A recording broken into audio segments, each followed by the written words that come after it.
কবিরা যেহেতু আরও 10টা মানুষের মধ্যে তারও একটু মানে চুলকানি আছে, তার মস্তিষ্কে ইয়ে করে, কিলবিল করে। ধানমন্ডি 32 নাই হয়ে গেল, জনগণের পরে আমারে বলা শুরু করলো, এই আপনার উস্কানি যে আমরা তো আপনাকে সংবর্ধনা দিতে চাই। তা আমি বললাম, সংবর্ধনা দিয়ে আমি করবোটা কি?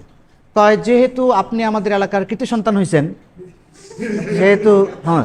আমি বললাম, তোমার এলাকার কৃতি সন্তান আমি আগেও ছিলাম। কবিতা সংক্রান্ত আমাকে একটা কোশ্চেন করেন যে আগামী দিনের কবিদের প্রতি আপনার পরামর্শ কী? দরকার হয় ধরেন আমার বাপেরে কেউ ধরেন একটা খারাপ কথা বলে গেছে, আমি তখন কি করব? তারে কি এখন তার কানে কি আজান দেবো আমি যে হাইয়া আলাস সালাহ? আসসালামু আলাইকুম।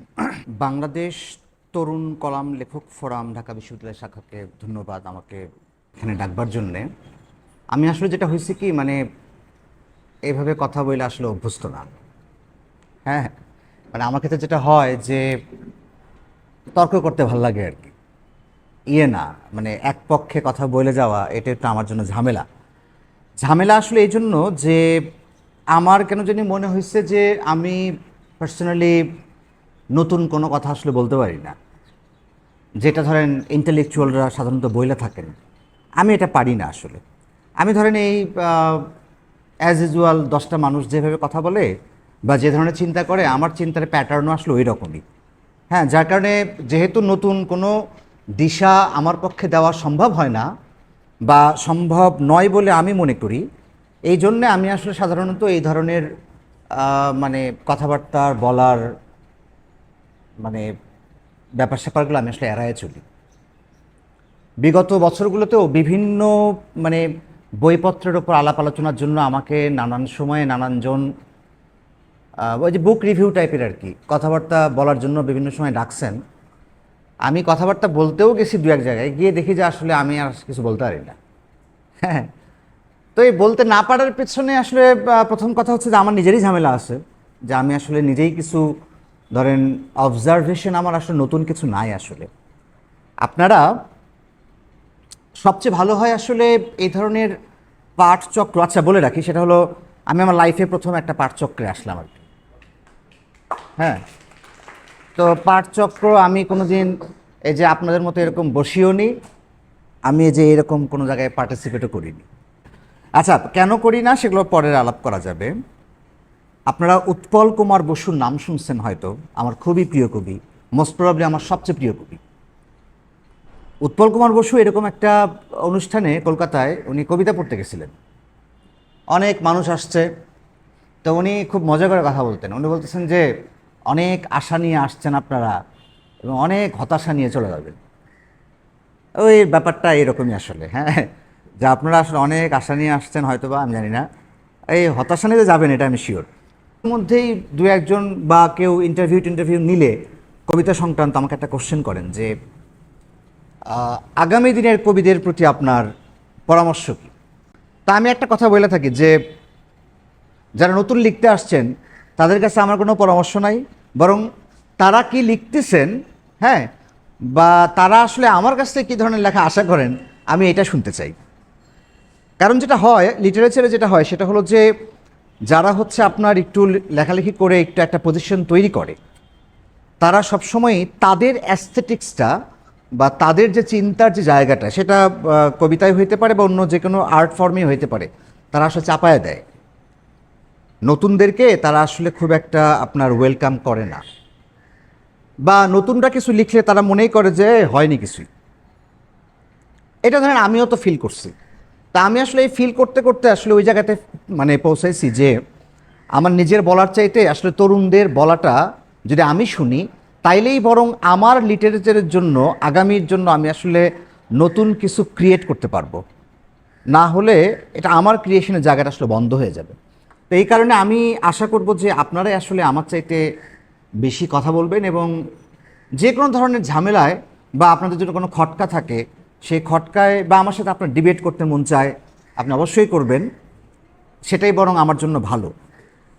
তো আজকের আমি যে বিষয় দেখতেছি এটা হলো এরকম যে কবিতা কোলন সমাজ ও সংস্কৃতির প্রতিফলন। তো এই যে বিষয়টা না, এই বিষয়টা দেখে আমার আসলে যেটা মনে হইতেছে যে আপনাদের আসলে এক ধরনের চাওয়া আছে। চাওয়াটা হইতেছে যে কবিতার যে রেসপন্সিবিলিটি আপনার সোসাইটি এবং কালচারের উপর, এই রেসপন্সিবিলিটির আলাপটা যেন আমি করি আসলে। কিন্তু আমার নিজের অ্যাস্থেটিক্সটা একটু ভিন্ন টাইপের। যদিও নানান সময় আমি নানান ধরনের প্রপাগান্ডা করে থাকি, কিন্তু এটা আসলে আমার আসল জায়গা না। জীবনানন্দ দাশ মনে হয় বলছিলেন যে কবিতা আসলে অনেক রকম। তো আপনারা আমার ধারণা এমন এক ধরনের কবিতার আলাপ শুনতে চাইতেছেন যেই কবিতাগুলো সোসাইটির ওপর প্রভাব ফেলে, যেই কবিতাগুলো আপনার কালচারের ওপর প্রভাব ফেলে, বা নিজে একটা কালচারাল ফেনোমেনা হয়ে ওঠে, বা নিজে একটা প্রোপাগান্ডা হয়ে ওঠে। আসলে এই ধরনের কবিতার কথা সম্ভবত, আমি যদি ভুল না বুঝে থাকি, আপনারা আসলে বা তরুণ কলাম লেখক ফোরাম ওনারা হয়তো বা এরকমটা এক্সপেক্ট করতেছিলেন যে এই যে কবিতা, এটা আসলে সমাজ এবং সংস্কৃতির উপর তার আসলে প্রভাবটা কী। তো আমি আসলে একটু এখানে বাংলা কবিতার একটু হিস্ট্রি নিয়ে যদি আমি একটু চিন্তা করি, যে বাংলা কবিতা কি আসলে কখনোই সমাজ এবং সংস্কৃতির প্রতিফলনের ব্যাপারে খুব বেশি সে চিন্তিত ছিল কিনা, এক। দুই, আমাদের যেহেতু টাইম চেঞ্জ হয়েছে, আমরা ধরেন এখন 2024 পার হয়ে 25-এ আসছি, এবং বাংলা কবিতার খুবই একটা গুরুত্বপূর্ণ একটা আপনার কি বলে একটা ট্রান্সফরমেশন ঘটছিল হচ্ছে 1930-তে। আপনার জীবনানন্দ সহ আরও 5 জন আপনারা জানেন, তাদের একটা মুভমেন্টের মধ্য দিয়ে বাংলা কবিতার একটা ট্রান্সফরমেশন হয়েছিল। এবং আমার ধারণা আমাদের যে বাংলা কবিতার যে মেইন স্ট্রিম যে বাংলা কবিতা, সেইটা এখনও আসলে 1930-এর সিলসিলায় আসলে বহন করে যাইতেছে আমার মনে হয় আর কি। তাহলে তার আগে 30-এর আগে যে বাংলা কবিতা ছিল, তার আগের যে বাংলা কবিতা ছিল, যদি সেগুলো আমরা যদি একটু ফিরে দেখা আর কি যদি দেখি, তাইলে আসলে একটু দেখার ট্রাই করব আমি যে হয়েছিল কি। পার্সোনালি আমার নিজের পড়াশোনা এমন কিছু না, তবে হ্যাঁ, আমার ধারণা আমি প্রচুর কবিতা পড়ছি। গদ্য টদ্য আমি একদমই পড়িনি আমার লাইফে, পড়িনি বললেই চলে। 9-10 ইন্টারমিডিয়েটে ওই এক ধরনের পাকনামি থাকে না, ধরেন আমিও যথেষ্ট পাকনা ছিলাম। তো ওই পাকনামির জন্য যেটা হয়েছে সেটা হলো যে আমি প্রচুর তখন বগুড়া ইজহার কলেজে আমার ইন্টারমিডিয়েট এবং এসএসসি হচ্ছে আপনার বগুড়া পুলিশ লাইনে। তো আপনারা যদি বগুড়ার কেউ থাকেন হয়তো জানবেন যে বগুড়ায় পড়ুয়া নামে একটা লাইব্রেরি ছিল, এখনও আছে। তো ওই পড়ুয়া লাইব্রেরিতে ওরা হইতেছে ওই সময় আমি 2005-এ এসএসসি পাস করছি। ওই টাইমটাতে আমি দেখতাম যে পড়ুয়া লাইব্রেরিতে হচ্ছে আপনার প্রচুর লিটারেচারের বইপত্র থাকতো। এখন মেবি নাই, এখন হয়তোবা অনার্সের আপনার বইপত্র বেচতেই হয়তো ওরা বেশি প্রেফার করে, তাই করা উচিত, কারণ বই তো বেচা হয় না আসলে, উদয় বইয়ের দোকান দিয়ে লাভ নাই। তো এখন যেটা হয়েছে, ওই সময় আসলে আমি যেটা খেয়াল করতাম যে এখানে কি ধরনের বইপত্র আছে, দেখতাম যে হয়তো আপনার ধরেন ওই সময় আমি বই পড়তেছি বা পাইতেছি ওরিয়েন্টালিজম এডওয়ার্ড সাইডের, বা ধরেন কাভারিং ইসলাম এডওয়ার্ড সাইড। তো এই জিনিসপত্রগুলো বেশি পরে বেশি দেখাদেখির কারণে যেটা হয়েছে যে আমার ভেতরে এক ধরনের ইন্টালেকচুয়াল হওয়ার প্রবণতা বেশি ছিল। আমার মনে হতো পাকনা পাকনা কথা বললে অনেক বেশি ফোকাস পাওয়া যায়, এবং এটা এখনও আপনি ফেসবুকে যদি অনেক পাকনা পাকনা কথাবার্তা বলেন, দেখবেন বেশি না আপনি 10 দিন বলেন, 11 দিনের দিন থেকে আপনাকে মানুষ মনে করা শুরু করবে আসলে বিরাট ইন্টালেকচুয়াল, বাংলাদেশের ইতিহাস ঐতিহ্য এবং পরবর্তী ব্যাপারে এই আসলে হয়ে যাবে। হ্যাঁ, ধরেন আপনি কিচ্ছু জানেন না, আপনি লাকা, ফুকো, দেরিদা কিছু জানেন না। ধরেন দেরিদার কোনো একটা বই থেকে গুগলে সার্চ দিলেই পাওয়া যাবে। ধরেন কোনো একটা 4 লাইনের একটা কোটেশন বা একটা প্যারা, এইরকম যদি এমন হয় যে আপনি আজকে দেরিদা, কাল ফুকো, পরের দিন একটু দস্তয়েভস্কি, পরের দিন একটু অমুক সুমুক, আপনি যদি প্রতিদিন একটু পরে পোজ দিতে থাকেন, ধরেন কোনো মিনিং নাই, কোনো কিচ্ছু নাই, হুদাই পোজ দিবেন। এই যে বললাম 11 দিনের দিন থেকে আপনাকে মানুষ মনে করা শুরু করবে এই বিশ্ব সাহিত্যের বিশাল পাঠক, বিরাট কাণ্ড। তো ধরেন এই ব্যাপারটা আমার ভিতরে 9-10-এও ছিল, যে আমি ভাবতাম যে এইগুলো নিয়ে 2-4টা কথা বলতে পারলেই মনে হয় সমাজে একটা দাম পাওয়া যাবে। হ্যাঁ, আমার 9-10-এও আর কি, এটা এখনও আছে। তো যার কারণে আজ আমি আসলে এখন ফিল করি যে আমি তো নতুন কথা বলতে পারি না, যার কারণে কথা বলারই দরকার নেই। এই জন্য দেখবেন আমি আসলে যারা আমাকে ফলো টলো করেন ফেসবুকে, আমি শুধু কবিতা পোস্ট করি। হ্যাঁ, যেহেতু নতুন কিছু কইতে গেলেই ঝামেলা, দেখা যায় আসলে যেটা বলতে গেছি এর ভেতরে বহুত ঝামেলা। এর আবার প্রচুর ধরেন যে কমেন্ট রিপ্লাই এই সেই হ্যান মাথা খারাপ হয়ে যাবে। হ্যাঁ, আপনারা জানেন কিনা আমি বলি, আমি আসলে টিউশনি করি।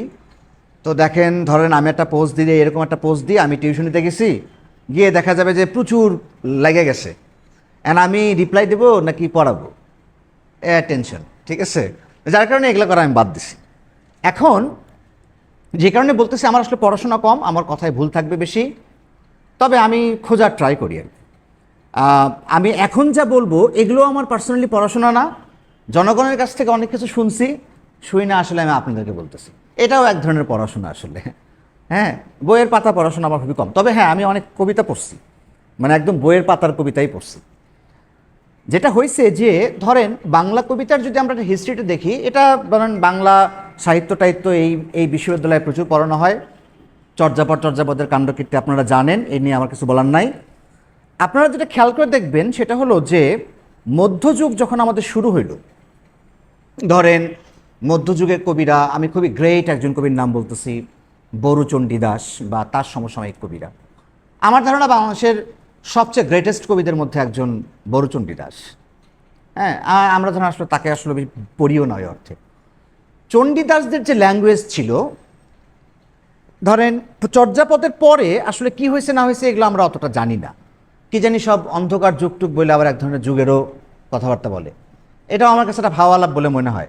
কারণ ভাই, একটা দেশ, সেখানে পাখি ডাকে, গান গায়, মানুষ গান গায়, নদী আছে, কৃষকেরা মাঠে কাজ করে, আপনার নৌকায় মাঝিরা গান গাইতে গেতে ধরেন নৌকা চালায়।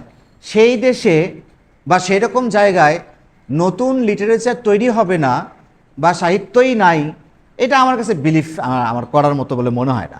মানে সায়েন্টিফিক কোনো ঘটনার কারণ নাই আসলে। তারপরেও ক্যানজানিয়ারা অন্ধকার যুগটুক বলে, এটা বাংলা সাহিত্যের প্রফেসররা বলতে পারবেন অথবা পারবেনও না, কারণ এরা আসলে চিন্তাও করেনি সম্ভবত। অন্ধকার যুগ কে জানি বইলা দিচ্ছে, ওরাও মেনে নিচ্ছে অন্ধকার যুগ। ঠিক আছে, বেশিরভাগ জনগণ এটা মুখস্থ করতে থাকে যে অন্ধকার যুগ। যাই হোক, আলো তো ওই সময় ফুটছে না, মানে ধরেন যে সূর্য তো উঠছে, তো অন্ধকার আবার কি।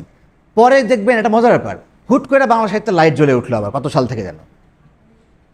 হ্যাঁ, তো এই যে অন্ধকার যুগের পর আবার লাইট, এইভাবে হয় না ভাই, বুঝছেন? মানে এটা কারেন্ট সুইচ না আর কি, লাইট দিলে আমার সাহিত্য জ্বলে উঠলো, ব্যাপারটা এরকম না। আমি যেটা বলতে চাচ্ছি সেটা হলো যে মধ্যযুগের যে কবিতা, এই কবিতায় খেয়াল করে দেখবেন যে এইখানে আসলে যে ভাষার ভঙ্গিটা, এটা আসলে অনেক বেশি কথ্য ভাষা বা আমাদের মুখের ভাষার কাছাকাছি ভাষা আসলে। যদিও লেখার ভাষা এবং মুখের ভাষা কেমন হবে এটা নিয়ে যথেষ্ট তর্ক বিতর্ক চলতেই আছে এবং আজীবন চলতেই থাকবে, ওইটা নিয়ে আমার আলাপ না। আপনারা খেয়াল করে দেখবেন যে ওই সময় যে লিটারেচার বা ওই সময় যে কবিতা, সেটা আসলে কেমন। আমি দু একটা উদাহরণ দিচ্ছি। ধরেন চণ্ডীদাসের লাইন আছে এরকম যে, সই কেমনে ধরিব হিয়া, আমারই বধুয়া আন বাড়ি যায় আমারই আঙ্গিনা দিয়া। আপনারা মমতাজের গান শুনছেন মনে হয়, যে বন্ধু আমার বউ লইয়া আমার বাড়ির সামনে দিয়া রঙ্গ কইরা হাইটা যায়। হ্যাঁ, ওই কবিতাই কিন্তু খেয়াল করেন যে, সই কেমনে ধরিব হিয়া, আমারই বধুয়া আন বাড়ি যায় আমারই আঙিনা দিয়া। ঠিক আছে, তো দেখা যাচ্ছে যে মমতাজের এই গানের লিরিসিস্ট কি আমি জানি না, সরি। তো এই যে এই গানের যে লিরিক আর মধ্যযুগের যে লিরিকটা বা কবিতাটা, এটা কিন্তু দেখবেন যে মোটামুটি একই রকম। আপনার সামনে এখনও বললেও আপনি বুঝতে পারতেছেন এটাই চলতেছিল আসলে। ধরেন ওই সময় যেটা হইতো যে ধরেন আপনার দেবদেবীদের যে ব্যাপারটা, ওনাদেরকে প্রেইজ করে বা ওনাদেরকে আপনার হচ্ছে যে সেন্টারে রাইখে আসলে সাহিত্য হইতো। সাধারণ মানুষের কথা খুব একটা ছিল না, এরকমটা বলা হয় আসলে, কিন্তু আমার ধারণা গানে ছিল। ঠিক আছে, তো এগুলা ধরেন একটা আলাদা আলাপ। এরপরে যদি আপনি মধ্যযুগ থেকে, আমি জাম্প করব আসলে, আমি এত বলার দরকার নাই আমার, আপনারা এমনি ধরতে পারবেন। মধ্যযুগ থেকে যখন আমাদের এখানে আপনার বিশেষ করে সুলতানি আমলের যে টাইমটা, বলাই তো হয়ে থাকে যে সুলতানি আমলের টাইমেই নাকি ধরেন সবচাইতে বাংলা ভাষার ভালো বিকাশ ঘটছে আসলে। ওই সময়ে সম্ভবত কৃত্তিবাসের যে রামায়ণ, যেটা আপনার মানে কৃত্তিবাসী রামায়ণ যেটা, মানে বাংলা ভাষায় যে লেখা যে রামায়ণটা, সেইটা আসলে মূলত আপনার এই সুলতানি আমলের একটা ব্যাপার। অর্থাৎ ওই সময়কার সুলতানি আমলে যারা শাসক ছিলেন তারা কিন্তু বাংলা যে লিটারেচার, এইটাকে তারা আসলে পেট্রোনাইজ করতেন, এবং তারই ফলাফল আসলে বাংলা ভাষার ধরেন একটা মানে বাংলা ভাষা হয়ে ওঠা বা লিটারেচারের ভাষা হয়ে ওঠা। বাংলা ভাষা হয়ে ওঠা এই কথাটা আসলে একটু অন্যরকম, মানুষের মুখের তো ভাষা ছিলই, তাই না? ব্যাপারটা তো এমন না যে ধরেন আমরা কবিরা ভাষা ঠিক করে দিচ্ছি আর মানুষ বলা শুরু করছে, ঘটনা তো এরকম না। মানুষের মুখে ভাষা ছিলই। লিখিত ভাষার কথা আমি বলতেছি যে সুলতানি আমলে এই লিখিত ভাষাটা ধরেন অনেক বেশি লেখা হয়েছে, এবং সব ধরনের লিটারেচারই আসলে সেই সময় হয়েছে। আমার যেটা মনে হয় বরং আমাদের এই সময়ের চাইতেও সুলতানি আমল ছিল আসলে অনেক বেশি সকল প্রোগ্রেসিভ অর্থে যদি বলি, আসলে অনেক বেশি প্রোগ্রেসিভ। ধরেন যে কৃত্তিবাসী রামায়ণ ওই সময় লেখা হচ্ছে, আপনার এই সময়ে যদি আসলে কেউ এই ধরনের লিটারেচার লেখার চিন্তাভাবনা করেন, আমার ধারণা এটা নিয়ে অনেক বিতর্ক হবে। হ্যাঁ, যাই হোক, তো সেটা পরের আলাপ। এরপরে যেটা ঘটলো সেটা হচ্ছে যে ধরেন ইংরেজরা এখানে আসলো, আইসা আপনারা খুব ভালো করে জানেন এটা, ফোর্ট উইলিয়াম বলে একটা কলেজ টলেজ হইলো, তারা আসলে লেখার ভাষা কেমন হবে সেটার একটা গাইডলাইন তারা দেওয়া শুরু করলো, এবং সেই গাইডলাইন অনুযায়ী কিন্তু এখানে আসলে একটা ধরেন যে লিটারেচারের একটা একটা ফরমেশন তৈরি হয়েছে। হ্যাঁ, তো এই যে ধরেন ফোর্ট উইলিয়ামের যে প্রেসক্রিপশনটা, ফোর্ট উইলিয়ামের প্রেসক্রিপশনটা কেমন ছিল আসলে? ভাই মনে হয় এটা বলছেনই যে ফোর্ট উইলিয়ামের প্রেসক্রিপশনটা কিন্তু এমন ছিল যে বাংলা ভাষা থেকে আসলে আপনার বাইচা বেচা আরবি এবং ফার্সি বা উর্দু শব্দগুলো কি করা, ফিল্টারিং করা। এটা ওনারা কেন করছেন সেটাও আপনারা জানেন। ধরেন হয়তো মুসলমানদের যে মানে বাংলা ভাষার উপর যে মুসলমানদের যে এক ধরনের বড় ধরনের যে অবদান ছিল, সেইটাকে আসলে হিস্ট্রি থেকে আমার ধারণা মুছে ফেলার এক ধরনের ব্যাপার ওনারা আসলে করছিলেন সম্ভবত। তো যাই হোক, সেটা পরের আলাপ। কিন্তু দেখেন সম্ভবত 1900 মানে শুরুর দিকে আসলে আপনার ফোর্ট উইলিয়াম প্রতিষ্ঠা হয়, এবং এর মজার ব্যাপার দেখবেন 1960-তে বা 63-তে আপনার মেঘনাদ বধ কাব্য প্রকাশিত হয়, এবং মেঘনাদ বধ কাব্য আমার ধারণা আপনারা এখানে অনেকেই পড়ে আসছেন। মেঘনাদ বধ কাব্যের একটা ছোট্ট অংশ, সম্ভবত বিভীষণের প্রতি মেঘনাদ এই নামে। আপনি ধরেন আপনার নিশ্চয়ই মনে আছে যে ওই ল্যাঙ্গুয়েজটা কেমন ছিল।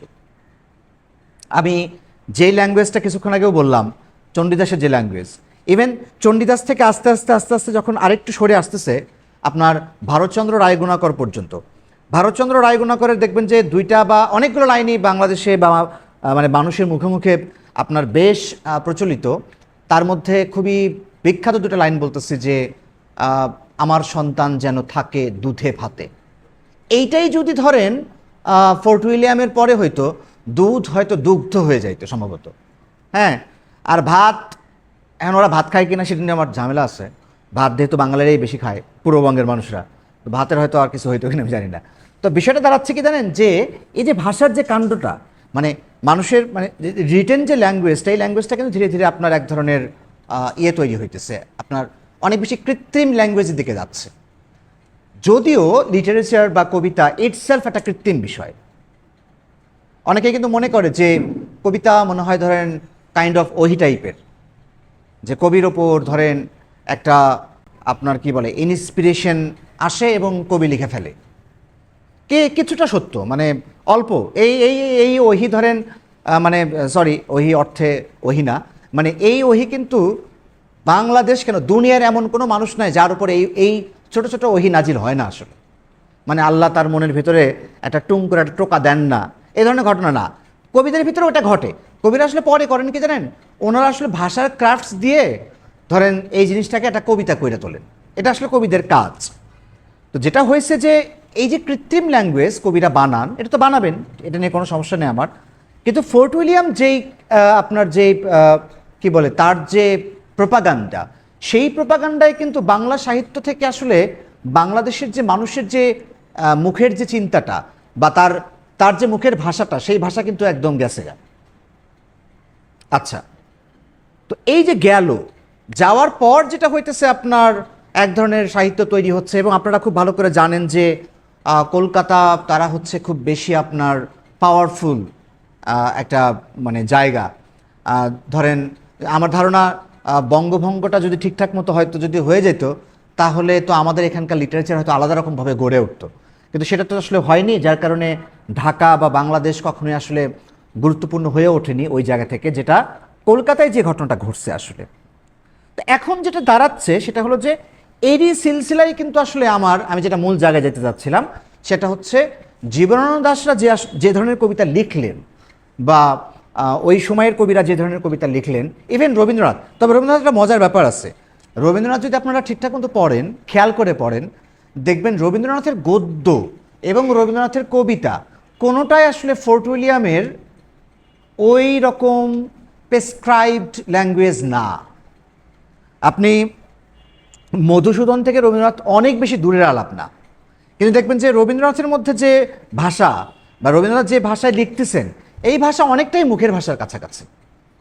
মানে এই ভাষা কিন্তু আপনার ওই ফোর্ট উইলিয়ামের ওই ভাষা না, বরং আমি বলবো রবীন্দ্রনাথের পরে যে কবিরা আসলেন, বিশেষ করে যদি আপনারা চিন্তা করে দেখেন আমাদের সুধীন্দ্রনাথ দত্তের আলাপ, বা ধরেন বিষ্ণুদের আলাপ, সুধীন এবং বিষ্ণুকে আপনারা যদি খুব ভালো করে পড়তে যান, দেখবেন বহুত ঝামেলা বলে মনে হবে আর কিছুই বুঝি না। যেন আমি বলি 9-10-এ আমি আসলে সুধীন্দ্রনাথ দত্ত অনেক পড়ছি 9-10। আচ্ছা, কীভাবে পড়ছি সে আলাপ পরে। তো আমি সেই সময় আসলে হুমায়ুন আজাদের লিটারেচার বা তার চিন্তাভাবনা দ্বারা খুব বেশি প্রভাবিত ছিলাম, এবং আমি বিলিভ করি যে আমার নিজের লেখালেখির পেছনে হুমায়ুন আজাদের যে গদ্যের যে চিন্তা বা অ্যাস্থেটিক্সের যে চিন্তাটা, মানে ভাষায় ভিত্তিক, এইটা সম্ভবত অনেক বেশি কাজ করে আমার উপর, এখনও কাজ করে হয়তো। তো এখন হুমায়ুন আজাদ যেহেতু আমি খুব খুঁটায় পড়তাম, আজাদ ধরেন একটা জায়গায় বলতেছেন কি যে এই 9-10 ইন্টারমিডিয়েটের পোলাপানদের জন্য আসলে বিষ্ণুদেব সুধীনের কথা উনি বেশি বলতেন, যে সুধীন আসলে এই কলেজের পোলাপানদের জন্য কি করেনি, কবিতা লেখেন, এরা বুঝবে না। আর আমি বলছেন ধান্দায় পড়ে যেতাম কি রে, 9-10-এই ধরেন আমি তার কবিতা বুঝে ফেলতেছি। এখন আমি চিন্তা করতাম কি আমি কি ভুল বুঝতেছি নাকি। এখন যেহেতু আজাদরে ধরেন আমি একটা ওনার ব্যাপারে কিন্তু এরকম একটা ব্যাপার আছে, দেখবেন যে ওনাকে যারা পড়েন তারা অধিকাংশই হচ্ছে ওনাকে আনক্রিটিক্যালি পড়েন, উনি মনে করেন যে আরে আজাদ বলছে অতএব ঠিক। আমি তখন তাই ভাবতাম যে এইটা মনে হয় আসলে আমার ঝামেলা, কারণ যেহেতু হুমায়ুন আজাদ বলছেন যে ইন্টারমিডিয়েটের পোলাপানদের জন্যও এই কবিতা লেখা হয়নি, কিন্তু আমি 9-10-এ বসে আমি কবিতা বুঝে ফেলতেছি, তার মানে নিশ্চয়ই আমারই কোনো একটা ঘাপলা আছে। পরে আমি যেটা আসলে আবিষ্কার করলাম, সুধীন্দ্রনাথ দত্তের কবিতার মধ্যে আসলে এমন আহামরি কিছু নাই, যেটা সত্যি কথা। যেটা আছে সেটা হচ্ছে যে উনি আসলে ওই যে ফোর্ট উইলিয়ামের আরেকটা বাই প্রোডাক্ট, উনি আসলে আপনার মধুসূদনেরই আরেকটা বাই প্রোডাক্ট। ধরেন উনি করতেছেন কি, উনি হচ্ছে অনেক বেশি সংস্কৃত শব্দকে উনি অনেক বেশি চুজ করতেছেন ওনার কবিতার জন্য, এবং সম্ভবত উনি মনে করতেছেন যে এইটা করলেই হয়তো বা বাংলা কবিতার একটা ক্লাসিক জায়গায় পৌঁছতে পারে। উনি একটু ক্লাসিসিস্ট ছিলেন, বাইরের ধরেন অনেক কবিদের দ্বারা উনি প্রভাবিত ছিলেন চিন্তা জায়গা থেকে। কিন্তু সুধীনের আমি একটা জায়গায় দেখছি যে সুধীনের কিছু কবিতা বা কিছু লাইন দেখবেন অদ্ভুত। সেটা হলো যে ধরেন আমার এই মুহূর্তে মনে পড়তেছে যে একটি কথার দ্বিধা থর থর চূড়ে ভর করেছিল 7টি অমরাবতী। হ্যাঁ, সুন্দর একদম, যদিও এটা রাবীন্দ্রিক টাইপের একটা আলাপ। যাই হোক, তো এখন যেটা দাঁড়ালো সেটা হলো যে আমি যেই কারণে আসলে এই কথাগুলো টানতেছি, কারণটা হচ্ছে যে 1930-এর যে বা 30-এর দশকের যে কবিরা, যাদেরকে আমরা পঞ্চপাণ্ডব বলে থাকি, আসলে ওনারা কিন্তু মূলত যে ঘটনাটা ঘটাইলেন সেটা হচ্ছে কবিতা থেকে এই যে আপনার সোশ্যাল যে চাওয়া বা সোসাইটির যে চাওয়া, বা ধরেন আপনার মুহূর্তের যে চাওয়া, মুহূর্তের চাওয়া বলতে কীরকম, যেটা শামসুর রহমান করে গেছেন অনেক বেশি। ধরেন আজকে একটা আন্দোলন হবে, ধরেন আমি 2টা লাইন লিখব, জাতি ধরেন তাকায় থাকবে, আমার আল্লাহর রহমতে 65,000 ফলোয়ার আছে, খুবই ভালো জিনিস। এই 65,000 ফলোয়ারের মধ্যে হয়তো বা আমি জানি না কত হাজার ফলোয়ার আশা করবে কি জানেন, যে আজকে যেহেতু কিছু একটা ঘটছে, অতএব হাসান রুবায়েত ভাই কিছু একটা লিখবেন। এটা করতেন, আমাদের শামসুর রহমান এই কাজটা করতে পারতেন। বা ধরেন এটা আসলে হয়েছে, কেন হয়েছে এবং লিটারেচারের জন্য এগুলো আসলে কীভাবে কাজ করে, এগুলো নিয়ে আমি একটু আলাপ করব। সেটা হলো যে ধরেন আমাদের যেহেতু 1952 ঘটলো, 1952 ঘটনার ফলে কী হয়েছে জানেন, একদল কবির মনে হইল যে আমাদের 52 নিয়ে কাজ করতে হবে, এই কাজ করতে হবে, এটা তারা মনে করলেন। আরেক দল কবি মনে করলেন এই যে বাঙালি জাতীয়তাবাদের এখানে এক ধরনের উত্থান ঘটতেছে, এটারে একদম চাপা দিতে হবে, দিয়ে আরবি উর্দু ফার্সিকে আরও প্রমিনেন্ট করতে হবে। দুটো ধারাই দেখবেন 1952 এর আশেপাশে ছিল। এবার ধরেন তারা হেরে গেল 1952-তে, 1971 ঘটলো এখানে। এবং 1971-এর যে আলাপ, দেখবেন যে এক ধরনের কবিদের মধ্যে এই ধরনের তারা মানে চাপ ফিল করতে শুরু করলেন যে 71 নিয়ে লিখতে হবে। ধরেন 69-এর গণ অভ্যুত্থান নিয়ে লিখতে হবে, 70-এর নির্বাচন হয়ে যাচ্ছে এটা নিয়ে লিখতে হবে, 71-এর বড় ঘটনা ঘটে যাচ্ছে এটা নিয়ে লিখতে হবে। যে লেখেনি তাকে হয়তো তারা বলতেছে যে সোসাইটির প্রতি এই কবির কোনো দায় নাই, কোনো নাই, আরে এটা কোনো কবি হলো নাকি, যে মানুষের প্রতি তার কোনো আশা আকাঙ্ক্ষা নাই। এরপরে ধরেন এইভাবে কিন্তু ঘটতে থাকে। তাই আমি বলছি যে এগুলো আসলে কি, এগুলো আসলে এক ধরনের প্রোপাগান্ডামূলক সাহিত্য। এখন এই সাহিত্যের ভবিষ্যৎকে সেটা আলাপ পড়ে। তো প্রশ্ন হচ্ছে যে ধরেন আজকে, ধরেন কালকে হচ্ছে এখানে মনে হয় একটা মারামারি টারামারি হয়েছে, ঠিক আছে, আমি কি যেন একটা পোস্ট দিলাম, পরে দেখি ওখানে আমারও ধরেন ইচ্ছা মতো ব্যাশিং করা শুরু করলো, হোক 2 লাইন কবিতা, ভাই এখন লিখবে এটা নিয়ে। হ্যাঁ, মানে এটা আসলে কিন্তু আমাকে প্রেইজ করার জন্য না, মানে আমি যেহেতু 24-এর গণ অভ্যুত্থান নিয়ে প্রচুর লেখাপত্র করছি 2-4 লাইন করে, তো তারা এখন মনেই করতেছে তুমি ওইটা করছো ভালো, তুমি তো করছো, তুমি আজকে আমার ভাইয়ের উপর গুলি চালানো হয়েছে, তুমি এটা নিয়ে কথা বলতেছো না কেন? হ্যাঁ, আবার আমি লিখছি নীরবতা ফ্যাসিস্টের ভাষা, এত আমি নীরব থাকাও একটা মুশকিল, বুঝছেন? কিন্তু ভাই রিয়েলি আমি আসলে নীরবই থাকতে চাই। হ্যাঁ, মানে লিটারেচারের জন্য নীরবতা খুবই জরুরি জিনিস। তবে আমি যে লাইনটা লিখছি এটা আসলে অন্য কাণ্ড ঘটছে। হ্যাঁ, মানে আমি লিখছি একভাবে, হয়তো প্রচার হয়েছে আরেকভাবে, এটাই সাহিত্যের মজা। যাই হোক, তো এখন যেটা হয়েছে কি জানেন, এই যে একটা সোশ্যাল প্রেশার যে আপনাকে লিখতে হবে, এই যে আপনাকে লিখতে হবে, এই প্রেশারে যদি কবিতা পড়া যায় তাহলে একটা ঝামেলা হওয়ার চান্স আছে।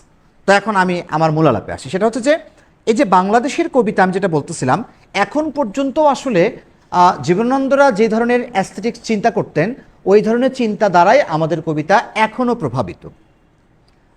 আমরা আসলে অনেক বেশি চিন্তা করি যে কবিতায় সমাজ, কবিতায় রাজনীতি, কবিতায় ধর্ম, কবিতায় মানুষের চিন্তাভাবনা, এই সমস্ত কিছু আসলে কবিতার কোনো দায় নাই, এটা ধরেন এক ধরনের কবিরা মনে করেন।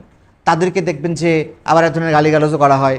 এই গালিগালাজের ভালো শব্দ আছে, আর্ট ফর আর্টস সেক। হ্যাঁ, যে এরা হচ্ছে আর্ট ফর আর্টস সেকের কবি। হ্যাঁ, এদের সমাজের প্রতি কোনো দায় নাই, এরা আসলে সবসময় স্ক্যাপিস্ট। দেখবেন যে স্কেপিস্ট মনে হয় ইয়েরে বলা হয়তো আপনার সম্ভবত কিডসকে, যে সে আসলে স্কেপিস্ট। ধরেন দুনিয়ায় ধরেন বিশ্বযুদ্ধ ঘটে যাচ্ছে, মহামারী হয়ে যাচ্ছে, তারপরেও কিডস কিছু বলে না কেন? ঠিক আছে, কিডসের দেখবেন একটা বিখ্যাত কবিতা আছে, ode to nightingale. Ode to নাইটিঙ্গেলে কিডস করে কি জানেন? সে নাইটিঙ্গেলের মধ্য দিয়ে সে বলতে চায় কি, যে দেখেন এরকম একটা লাইন আছে সম্ভবত, যে adieu fancy cannot cheat so well. হ্যাঁ, যে পালাও, ঠিক আছে, এই যে কল্পনা তোমাকে খুব ভালো করে প্রতারিত করতে পারে না, না না আমি আর নাই, ঠিক আছে আমি পালাই। হ্যাঁ, মানে সে আসলে একটা পলায়ন পর একটা ব্যাপার তার ভিতরে ছিল। এটা কবিদেরকে অনেকেই বলে যে স্ক্যাপিস্ট বা স্ক্যাপিসিজম। তো এই যে স্ক্যাপিস্ট হওয়ার যে ব্যাপারটা, এটা আসলে কবিদের ব্যাপারে 1930-র পর থেকে এই ব্যাপারটা চলে আসছে। আমাদের কবিতায় কিন্তু দেখবেন যে আন্দোলন সংগ্রাম এই সমস্ত ব্যাপার আমাদের কবিতায় ছিল, একদমই যে ছিল না তা না। তবে সম্ভবত আমাদের কবিতার যদি আপনি, আচ্ছা ধরেন আমাদের এখানে ঈশা খাঁর সময়ে ধরেন যে আপনার মুঘলদের সাথে আমাদের বহুত যুদ্ধ হয়েছে বা ঝামেলা হয়েছে, এগুলো নিয়ে কোনো কবিতা আছে? আমি জানি না। ধরেন এগুলো নিয়ে কেউ কবিতা লিখছেন কিনা আমি জানি না, বা ভালো কোনো কবিতা আছে কিনা আমি জানি না। যদিও ভালো কবিতা ব্যাপারটা খুবই একটা মানে আইডিয়া, ভোগাস আইডিয়া। যাই হোক, কবিতাই ধরেন হয়তো বা নাই ঈশা খাঁ নিয়ে। আপনি দেখবেন খেয়াল করে যে বাংলা এই অঞ্চলের হিস্ট্রিতে ঈশা খাঁর মতো ধরেন বড় বীর আপনি হয়তো খুব একটা পাবেনই না, মানে এই অঞ্চলের যদি আপনি চিন্তা করেন। কিন্তু দেখবেন ঈশা খাঁ নিয়ে আসলে এখানে কোনো কবিতাই নেই, ঠিক আছে, বা ভালো কোনো কবিতা নাই, বা আমি পড়িনি। আপনাদের পড়া থাকলে বলতে পারেন, সমস্যা নাই। তো তাহলে এখন কি বাংলাদেশের হিস্ট্রিতে বা বাংলা ভাষার হিস্ট্রি থেকে শুধুমাত্র 1952, শুধুমাত্র 1971, শুধুমাত্র ধরেন এই 2024 তা তো না, বাংলা ভাষার হিস্ট্রিতে তো ধরো আরও অনেক ধরনের কাণ্ড তো এখানে ঘটছে, সেই সাহিত্যগুলো কই আসলে? তো তার মানে যেটা দাঁড়াচ্ছে, আমার যেটা মনে হয়েছে সেটা হলো যে এই যে আপনার সমাজ এবং সংস্কৃতির প্রতি যেটা দায় কবিদের, হ্যাঁ, এই দায় আমার মনে হয় না যে খুব ভালো দায়, বা কবিদের প্রতি এই ধরনের দায় চাপায়া দেওয়াটা আসলে খুব ভালো ধরনের দায় বলে আমার মনে হয় না। তবে হ্যাঁ, যেহেতু আমি বললাম বা জীবনানন্দ বলছেন কবিতা অনেক রকম, তো কিছু কবিতা তো থাকবেই যে কবিতাগুলো হয়তো স্লোগান হবে। হ্যাঁ, এখন একটা কাণ্ড আছে, আপনি খেয়াল করে দেখেন। ধরেন আপনার 21 ফেব্রুয়ারি নাই, আমার ভাইয়ের রক্ত রাঙানোও নাই। আপনি কিন্তু অন্য দিনগুলোতে আসলে 21 ফেব্রুয়ারির ওই গান বা ওই কবিতাটা কেউ পড়ে না। আপনি পড়েন কিনা জানি না, আমি পড়ি না। হ্যাঁ, এবার ধরেন আপনার এই যে আপনার বিভিন্ন দিবস ভিত্তিক যে কবিতা, ধরেন নানান ধরনের দিবস তো আছেই। হ্যাঁ, তো সেই দিবস ভিত্তিক কবিতাগুলো আসলে ওই দিবসের বাইরে কেউ পড়ে বলে আমি জানি না। বা ধরেন ওই দিবস আসবে, ফেসবুকে ওগুলো পোস্ট হতে থাকবে, ঠিক আছে, এটাও তো এক ধরনের পড়া, যা ভাই আমরা পড়তেছি আজকে, ঠিক আছে। 21 ধরেন 2024 নিয়ে, জুলাই নিয়ে সবচেয়ে ভালো কবিতা কে লিখছে, এগুলো নিয়েও দেখবেন যে একটা টানা টানা হেঁচড়া চলতেছে, এখনও এটা চলবেই, আগামী অনেক বছর পর্যন্ত চলবে, ঠিক আছে। এই যে ব্যাপারটা যে দাঁড়াচ্ছে, তার মানে কি জানেন, মানে আমার যেটা মনে হচ্ছে সেটা হলো দিবস ভিত্তিক যে কবিতাগুলা, সেগুলোই আসলে কি করে জানেন, আপনার এই সমাজ এবং সংস্কৃতির দায় পালন করে ওর দায় শেষ হয়ে যায়, ও আসলে ঘুমায়া পড়ে। হ্যাঁ, নতুন দায় আবার মাঠে আসে, আবার ওগুলা ফিরে আসে। যেইভাবে ধরেন আপনার কি বলে, যে ভাই বললেন যে যেনবা নজরুল আমাদের সঙ্গেই ছিলেন, আর দিনগুলোতে নজরুল গেল কই? ধরেন আপনার জুলাই আগস্ট নজরুল একদম বিশাল ব্যাপার, কিন্তু আমি বলতেছি যে আপনি কি ধরেন বিফোর জুলাই, তার আগে নজরুল কই? আমরা কি আসলে নজরুলকে ওইভাবে পাঠ করি? মানে, তো এই যে আমরা যে পাঠ করি, এই কোশ্চেনটা যে আমি করতেছি, এই কোশ্চেনের আসলে কারণটা কি?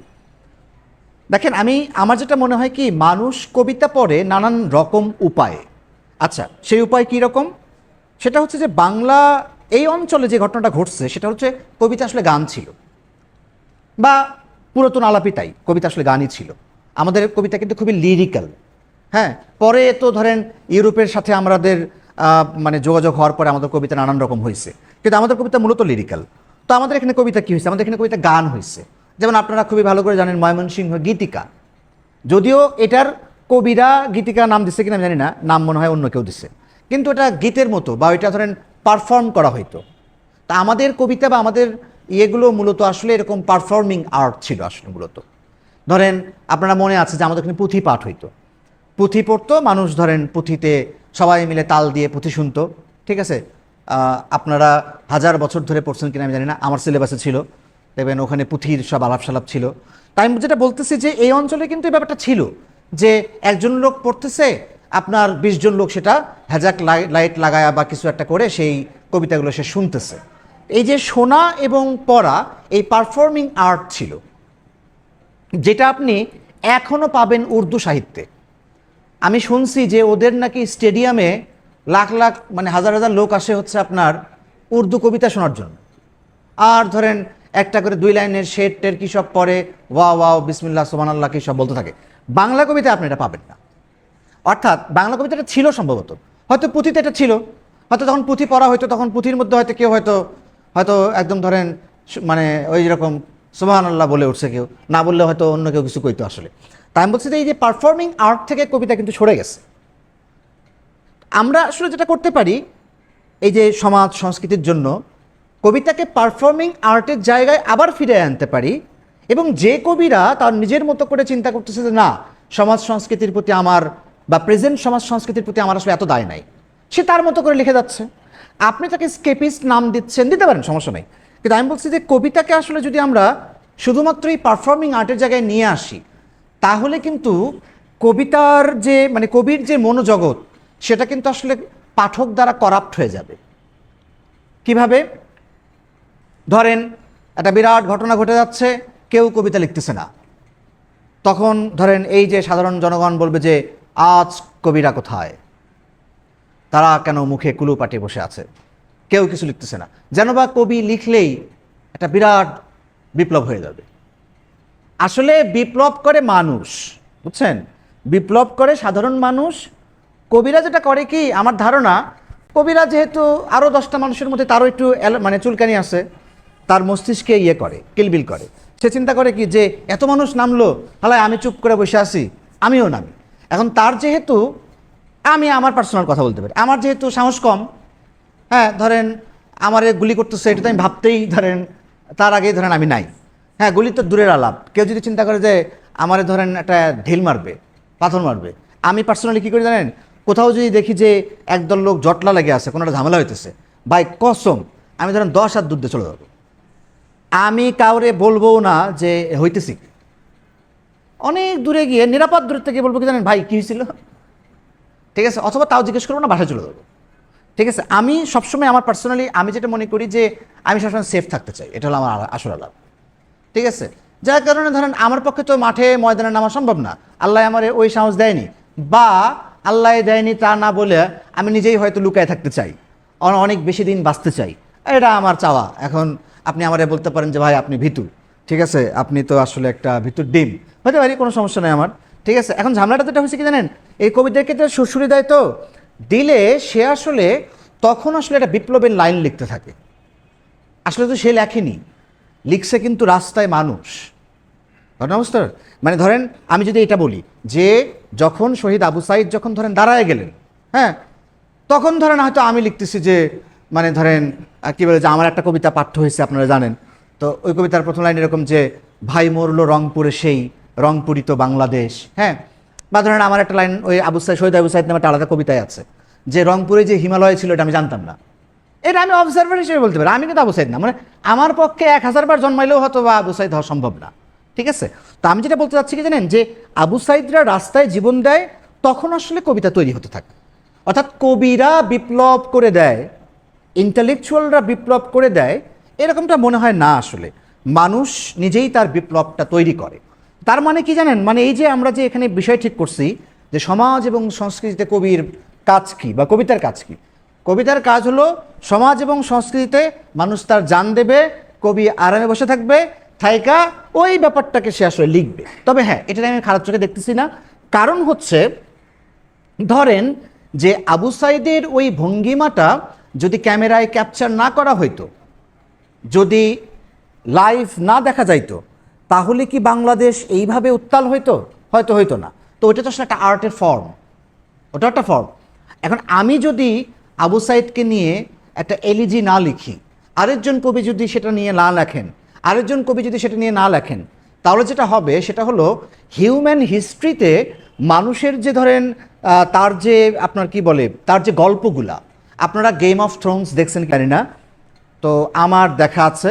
গেম অফ থ্রোনসে দেখবেন একদম শেষের দিকে এসা ওই যে মানে যে লোকটা ট্রিয়ন ল্যানিস্টার, খাটো করে ওই লোকটা বলে কি জানেন, যে হিউম্যান হিস্ট্রিতে দিনের পর দিন, বছরের পর বছর, হাজার বছর ধরে যা আসলে মানুষ পাস করতে থাকে সেটা হলো স্টোরি। তো আপনার যদি স্টোরি না থাকে, আপনার আরেকটা আবু সাইদ তৈরি হবে না। আপনার যদি ধরেন যে বলবীর চির উন্নত মামসির যদি না থাকে, আরেকজন দাঁড়াবে না। অর্থাৎ কবিরা এই কাজটা সম্ভবত করেন যে তারা আসলে যেই ঘটনাটা ঘটে যায়, সেই ঘটে যাওয়া ঘটনাকে সে আসলে লিখতে থাকেন, তার মেমোরি থেকে লিখতে থাকেন, এবং সেটা আসলে সে তার পরবর্তী জেনারেশনকে সে পাস করে যায়। এই পাস করে যাওয়া রিটেন যে আপনার যে কাব্যটা, এইটা আসলে তার পরবর্তী বা ওই জেনারেশনকে কী করে, তাকে উদ্দীপ্ত করে সে আবার রাস্তায় নামতে থাকে। সমাজ এবং সংস্কৃতিতে কবির এইটুকু অবদান ছাড়া আর কোনো অবদান মেবি নাই। ধরেন যে ট্রয়ের ঘটনা ঘটছে কিনা আমি জানি না, ট্রয় নিয়ে যদি আসলে ধরেন আপনার ইলিয়াড যদি না লেখা হইতো, বা ধরেন মহাভারত যদি না লেখা হইতো, তাহলে কি হিউম্যান হিস্ট্রির মানে এই ধরনের যে একটা গ্রেট ঘটনা ঘটতেছিল, ঠিক আছে, বা এই ধরনের ঘটনা তো ঘটে, সেগুলো কি আসলে আমরা জানতাম? আমরা জানতাম না। ধরেন যে আপনার দ্বিতীয় বিশ্বযুদ্ধের যে অদ্ভুত অদ্ভুত সব সিনেমা আছে, সেগুলো যদি আপনি না দেখেন তাহলে আপনি কিন্তু ওই সময়কার কাণ্ডগুলো আপনি হয়তো রিয়েলাইজ করতে পারবেন না। তো আমরা আসলে কীভাবে কী করতাম, আমাদের নানি দাদিরা আমাদের কাছে গল্প পাস করতো। তো গল্প পাস করা তো আসলে আপনার এখন বন্ধ হয়ে গেছে। এখন ধরেন রিলস পাস হয়। হ্যাঁ, একটা ভালো জিনিস, আমারও অনেকে রিলস দেয়, আমিও দেখি, আর আমি দেখি, সমস্যা নেই। প্রশ্নটা হচ্ছে যে কবিরা আসলে ওই কাজটা করে। সোসাইটিতে আমার মনে হয় কি জানেন, যে কবিদের কাছ থেকে বেশি কিছু চাওয়ার আসলে কিছু নাই। মানে এই যে ধরেন কবিতা, সমাজ এবং সংস্কৃতি, কবিতা সমাজ এবং সংস্কৃতিতে এর বেশি আসলে কিছু করতে পারে না। অর্থাৎ যা করে মূলত সাধারণ মানুষই করে, পিপল ঘটনাটা ঘটায়, কবিরা এটাকে জাস্ট লিপিবদ্ধ করেন, আর কিছুই করেন না। কারণ কবিরা যদি লিপিবদ্ধ না করতেন তাহলে হয়তো বা, আমি জানি না, আমি নট শিওর, মানে হয়তো বা যেটা হয়তো যে আগামী দিনের আরেকজন হয়তো ধরেন অনেক বেশি সংগ্রামী কোনো মানুষ হয়তো তৈরি হইতো না। কারণ সে তো ফিল করে এই কবিতা, কিন্তু ধরেন কবিতা বা যে কোনো ধরনের এই ধরনের আর্ট কিন্তু খারাপ জিনিস। খারাপ কী অর্থে আপনাকে আমি বলি, ধরেন যে আপনার এটা শুধু কবিতা না, আরও ব্যাপারে আমি যদি এখন সেগুলোকে যদি সবগুলোকে যদি কবিতা বলে মনে করি, ধরেন আমরা হইতেছে ধরেন যে আগেকার যে ঘোড়ার তলোয়ারের যে যুদ্ধ ছিল, কী সব ধরেন যে একদম মারতো এক হুঙ্কার, কবিতার মতো করে, বুঝছেন, দিয়ে ধরেন এই যে শেখ মুজিবের ভাষণটা এত কেন, এটা ওই যে একটু কাব্য ভাব আছে, বুঝছেন, এই কাব্য ভাব আছে, এর ভেতরে একটু ধরেন মনে হবে যে আরে হ্যাঁ ঠিক আছে, এটা মাথার ভিতরে একটা আপনার এটা করতে থাকে, রেজোনেট করতে থাকে। এই যে রেজোনেন্সটা তৈরি হয়, এটা হয় তার সুরের কারণে। হ্যাঁ, আপনি দেখবেন ধরেন যে আমার ভাইয়ের রক্তে রাঙ্গানো 21শে ফেব্রুয়ারি আমি কি ভুলতে পারি, বা এটা কবিতা হিসেবে এত ভালো কোনো কবিতা না, ঠিক আছে। বা ধরেন আপনি যদি আমাকে বলেন যে আপনার যে কবিতাটা পাঠ্য হয়েছে, আপনার মতে কি এটা অনেক ভালো কবিতা, তা আমি হয়তো বলবো যে না, আমার মতে এটা ভালো কবিতা না। কিন্তু ওই যে দেখবেন যে এটারে যদি আপনি যদি প্রতিদিন একই ক্যাসেট বাজাতে থাকেন, একই ক্যাসেট বাজাইলে, বুঝছেন, 10 বছর পর মনে হবে ভাই মরলো রংপুরে সেই রংপুরিত বাংলাদেশ, তার কাছে মনে হবে বাপরে বাপ, না জানি কি। বিষয়টা আসলে কিছু না, বিষয়টা হচ্ছে যে রিপিটেশনের ঘটনা। এটা আপনাকে আসলে 7ই মার্চের যে ভাষণ আপনাকে এতবার শোনানো হয়েছে যে আপনার ভেতরে এটা একটা মেমোরি, একটা কালেকটিভ মেমোরি তৈরি করছে। আপনার যে ধরেন আমাদের বডি তো আসলে ধরেন পিরিয়ডিক মোশনে কাজ করে, ঠিক আছে। আপনারা যারা এখানে সায়েন্সের লোকজন আছেন তারা খুব ভালো জানবেন যে আমাদের পুরো ব্যাপারটা আসলে পিরিয়ডিক। তো এই যে ধরেন 7ই মার্চের দিন 7ই মার্চ আসে, ও তখন পিরিয়ডিক স্টাইলে কী করতে থাকেন, ও আপনার স্মৃতিগুলোকে সে আসলে উস্কাইতে থাকে। তো আপনি যদি আপনার 24কেও যদি এরকম কোনো কবি বা কোনো সংগঠন ধরেন এরকম বাজাতে থাকে, ঠিক আছে, তার ভিতরে একটা কালেকটিভ মেমোরি তৈরি হবে, তখন তার কাছেও মনে হবে এই কবিতা তো মারাত্মক কবিতা, হয়তো এটা কবিতাই না। মানে যেহেতু কবিতার কোনো স্কেল নাই ভালো মন্দের, আমি ওই জায়গা থেকে বলতেছি। সো আমার যেটা আলাপের মূল আলাপ সেটা হচ্ছে যে সোসাইটির মানে কবির কাছে বা কবিতার কাছে, কবির কাছে না ঠিক কবিতার কাছে সোসাইটির আসলে মানে কালচার বলেন বা সমাজ বলেন, আসলে তার কিছু আসলে চাওয়াই উচিত না। যদি কবি কিছু করে তাহলে ভালো, না করলে চুপ থাকো, সমস্যা করার কিছু নাই। তাকে দায় দিলে আমার মনে হয় যে ভালো লিটারেচার তৈরি হয় না। হ্যাঁ, যেমন ধরেন যে আপনারা হয়তো জানেন যে 71 নিয়ে এত বাজে সাহিত্য হয়েছে, তার হিসাব নাই। কেন? কারণ হচ্ছে সবাই এটা ফিল করছে, আমাকেও লিখতে হবে, লিখে প্রমাণ করতে হবে আমি 71-এর লোক। তো এখন আপনার ভিতরে আসলে জিনিসটা অর্গ্যানিক্যালি আসতেছে না, নাম্বার 1। নাম্বার 2 হচ্ছে অর্গ্যানিক্যালিও আসতেছে, কিন্তু আসলে আপনি অত ভালো শিল্পী না, যে শিল্পী আসলে অনেক বেশি ধরেন ক্রাফট জানে, আপনি হুদায় লিখে ফেলতেছেন, যার কারণে ধরেন প্রচুর 71, প্রচুর বঙ্গবন্ধু, এটা কিন্তু ওই কারণে। আমার ধারণা প্রচুর 24 হবে। কিন্তু যেটা হয়তো আমরা মিস করে যাব সেটা হলো যে ভালো লিটারেচার তৈরি হবে কি না। দেখেন, ভালো লিটারেচার তৈরি না হলে যেটা হবে কি জানেন, আপনি আজকে ট্রয়ের ঘটনা পড়তেছেন, কারণ Homer is a greatest poet ever, Iliad Odyssey হচ্ছে গ্রেটেস্ট লিটারেচার এভার, যার কারণে কিন্তু আপনি এটা পড়তেছেন। আপনি ডিভাইন কমেডি, হ্যাঁ ধরেন দান্তের যে ডিভাইন কমেডি আপনি এখনও পড়তেছেন, কারণ হচ্ছে গ্রেটেস্ট লিটারেচার এভার। আপনি যদি গ্রেটেস্ট লিটারেচার না তৈরি করতে পারেন 24 নিয়ে, তাইলে কিন্তু ভাই আপনার লিটারেচার এমনি নাই হয়ে যাবে, ও নিজে নিজে নাই হয়ে যাবে। 24 থাকলে কি আর না থাকলে কি, 71 তো আছে, কিন্তু 71-এর লিটারেচার নাই, ভালো কবিতা নাই। ভালো উপন্যাস থাকতে পারে, যেহেতু আমার গদ্য খুবই পড়া কম, আমি জানি না, কিন্তু ভালো কবিতা দুই একটা বাদে, বুঝছেন, মানে গ্রস লেভেলে, বড় লেভেলে আসলে ভালো কবিতার সংখ্যা নাই বললেই চলে। ঠিক আছে, তো তার মানে হচ্ছে যে যদি আপনি আসলে গ্রেট লিটারেচার তৈরি করতে চান, তাইলে আসলে আপনাকে নিজেরই আসলে গ্রেট হওয়ার দিকে যাওয়া লাগবে। এবং 24 কেন, আপনি যদি বেহেস্ত নিয়েও যদি কবিতা লেখেন, হাসরের ময়দান নিয়েও যদি কবিতা লেখেন, যেমন ধরুন আমার একটা বই আছে, বিজ্ঞাপন করে যাই, নাম হচ্ছে মোহাম্মদ সাল্লাল্লাহু আলাইহি ওয়াসাল্লাম।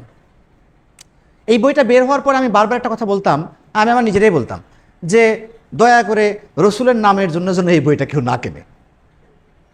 কারণ কি জানেন, কারণ এখন মানে রসুল ব্যাপারটা তো আসলে ধরেন মানে বিয়ন্ড একটা কোশ্চেনের আলাপ, তো তাও ওটা তাও ওই আলাপ আমি যাইতেইছি না।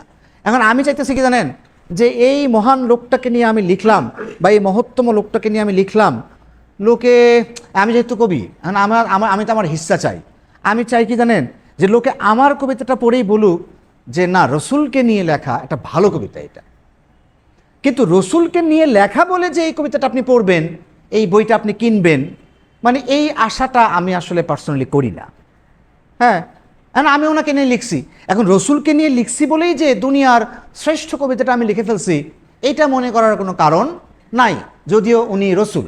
অর্থাৎ আল্লাহকে নিয়ে আপনি দুনিয়ার সেরা কবিতাটা লিখে ফেলতে পারবেন না হয়তো, যদি না আপনার ভিতরে ওই ক্যালিবারটা বা ওই আপনার যে কি বলে ওই ক্রাফটটা যদি আপনি না শেখেন। সো আমি এই জন্য বলতেছি কি জানেন, যে এই যে সমাজ সংস্কৃতি, কবিতা ইনস্ট্যান্ট কাজ করে, আবার দীর্ঘদিন পর্যন্ত কবিতা হিস্ট্রিকে ধরে রাখে। তো এই আলাপ সম্ভবত এইরকম, আমি যেটা বুঝে থাকি সেটা হলো যে ইনস্ট্যান্ট কবিতা কীভাবে কাজ করে এবং দীর্ঘদিন পর কীভাবে কাজ করে। ঠিক আছে, এই যে দীর্ঘদিন পর কাজ করে আসলে ইলিয়াড ওডিসি, দীর্ঘদিন পর কাজ করে আসলে ধরেন আপনার মহাভারত, দীর্ঘদিন পর কাজ করে হয়তো বা আপনার হচ্ছে ডিভাইন কমেডি। ঠিক আছে, দীর্ঘদিন পর বাংলা সাহিত্যে এরকম ধরেন চর্যাপদ কাজ করতেছে। তা আমি এই জন্য বলতেছি যে আসলে আমাদের ইনস্ট্যান্ট লিটারেচার মানে কবিতা এবং ভবিষ্যতের কবিতা দুটোই আমার মনে হয় লেখা উচিত। যদি আপনি ইনস্ট্যান্ট লিখতে চান, এর উদ্দেশ্য হচ্ছে জনগণকে উস্কানি দেওয়া। এই উস্কানি দেওয়ার দায়িত্বও কবিদের আছে। শোনেন, আম পাবলিক রে সম্ভবত 3 ধরনের লোক উস্কানি দিতে পারে আমার ধারণা।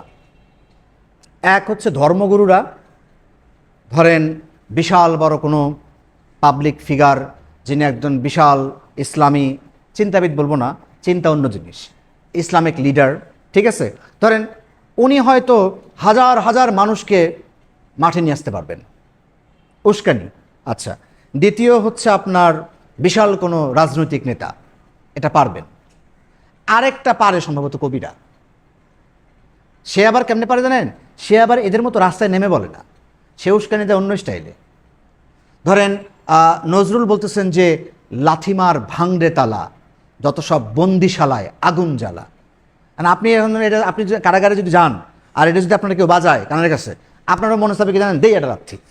ঠিক আছে, এখন এই যে একটা মানে কন্ট্রোভার্সিয়াল আলাপ করি, সেটা হচ্ছে যে ধরেন ধানমন্ডি 32 নম্বর ভাঙার আগে ওই দিন আমি একটা 2 লাইনের একটা স্লোগান লিখছিলাম। হ্যাঁ, মানে ধানমন্ডি 32 গুড়ায় ফেলার কথা বলছিলাম আমি। তো এটা নিয়ে ধরেন অনেকেই আমাকে মানে নিন্দামন্দ করছেন, তার পলিটিক্যাল জায়গা থেকে তিনি সেটা করতেই পারেন, আমার এটা নিয়ে কোনো সমস্যা নাই। আমার পলিটিক্যাল জায়গা থেকে আমি এটা মনে করছি যে ঠিক আছে, ধানমন্ডি 32 আসলে এটা গুড়াই দিতে হবে, এটা আমার জায়গা থেকে। এখন আমি ভুল করছি না ঠিক করছি সেই আলাপ আপনি করতেই পারেন, কিন্তু আমি এটা মনে করছি। এখন দেখেন যেটা হইল কি জানেন, ধানমন্ডি 32 নাই হয়ে গেল, জনগণের পরে আমারে বলা শুরু করলে এই আপনার উস্কানি। আরে ভাই, আমি এইটা পোস্ট দিছি যতক্ষণ আগে, তার 7 থেকে 8 ঘন্টা পর বা 6 ঘন্টা পরে ধানমন্ডি 32 ভাঙা হইল। এখন হ্যাঁ, হইতেও পারে যে আমার উস্কানিতে মানুষ কিছু হয়েছে, কিছুই হয়নি। আসলে ও যেটা ফিল করছে কি জানেন, যে আচ্ছা হ্যাঁ ভাঙতে হবে, লাথিমার ভাঙড়ে তালা।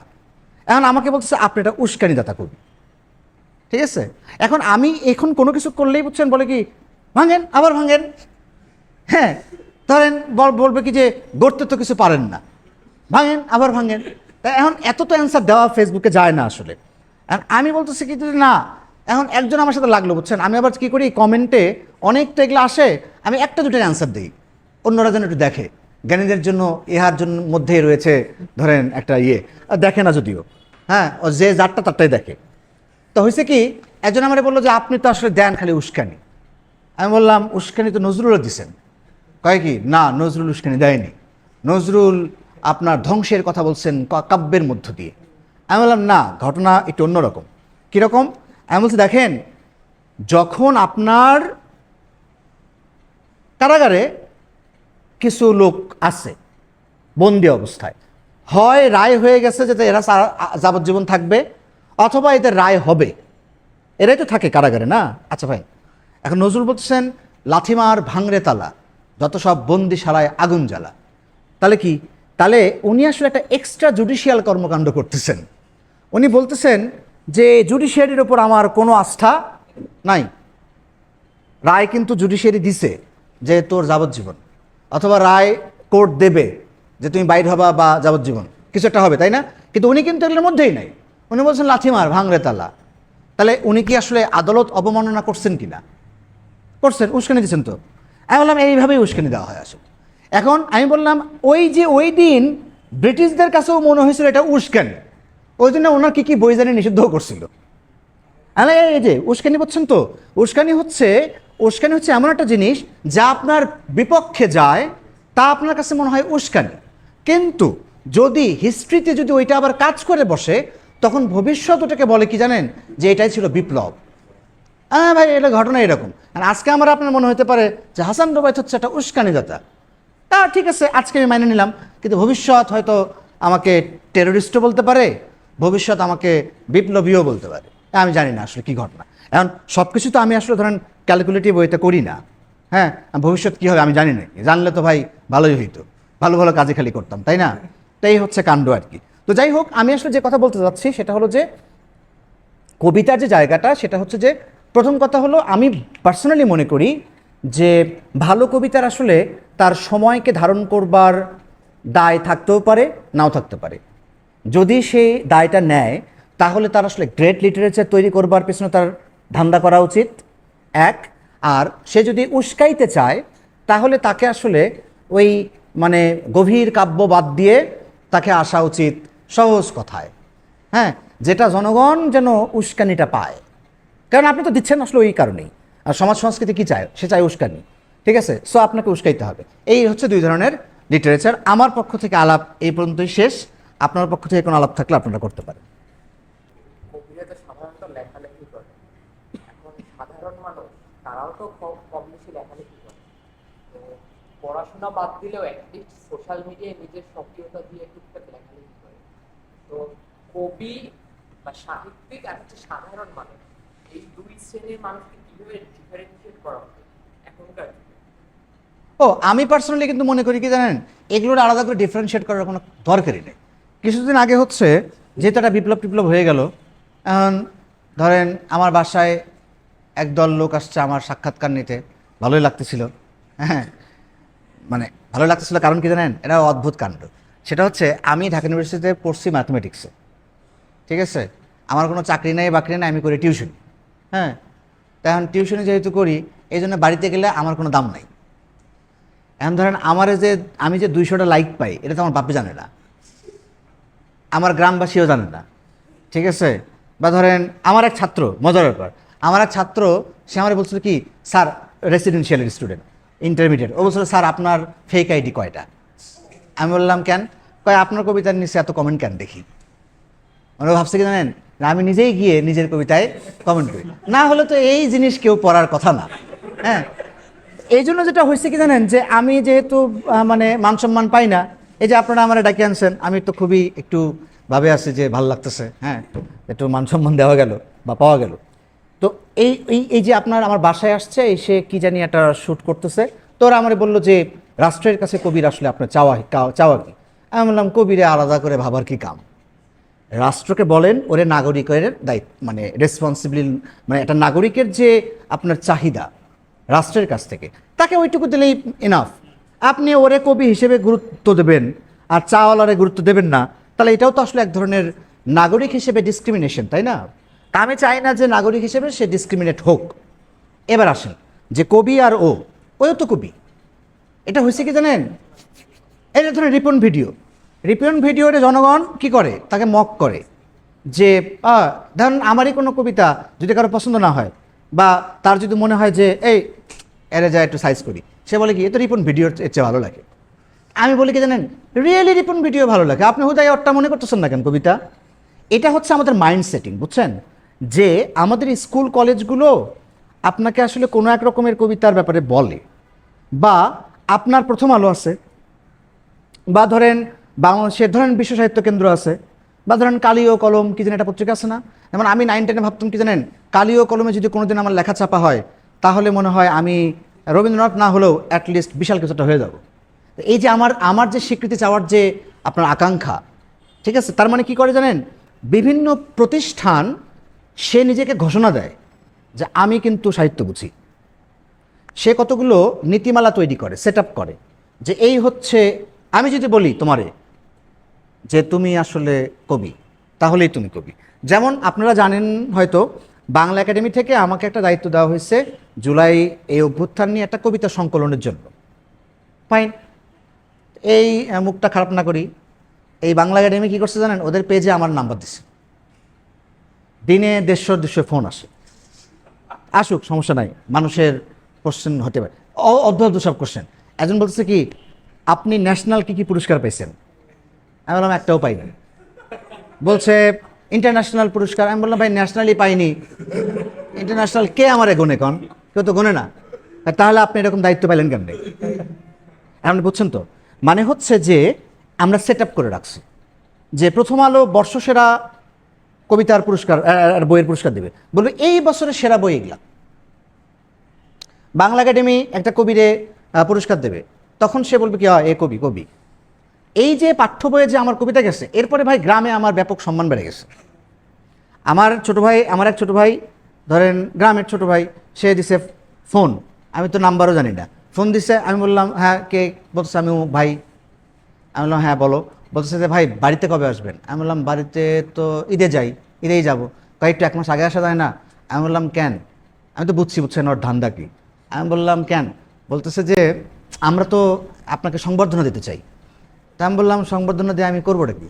কয় যেহেতু আপনি আমাদের এলাকার কৃতি সন্তান হয়েছেন সেহেতু। হ্যাঁ, আমি বললাম তোমার এলাকার কৃতি সন্তান আমি আগেও ছিলাম। ঠিক আছে, মানে আমি যেটা বলতে চাচ্ছি আপনাদেরকে সেটা হলো যে বিভিন্ন প্রতিষ্ঠানগুলো আপনাকে আসলে একটা সেট আপ দেয়, বা বিভিন্ন ব্যক্তি এই একটা ওনারশিপ সে নিয়ে নেয়। ঠিক আছে, ধরেন প্রথম আলোর সাহিত্য পাতায় আপনার একটা কবিতা ছাপা হচ্ছে, তখন বাংলাদেশ মনে করবে ও কবি হয়েছে। সো আমার যেটা পার্সোনালি মনে হয় যে কবি এবং সাধারণ মানুষ এদের মধ্যে আসলে ফারাক আসলে নাই, আমরা এগুলো একটা আরোপিত ফারাক তৈরি করছি।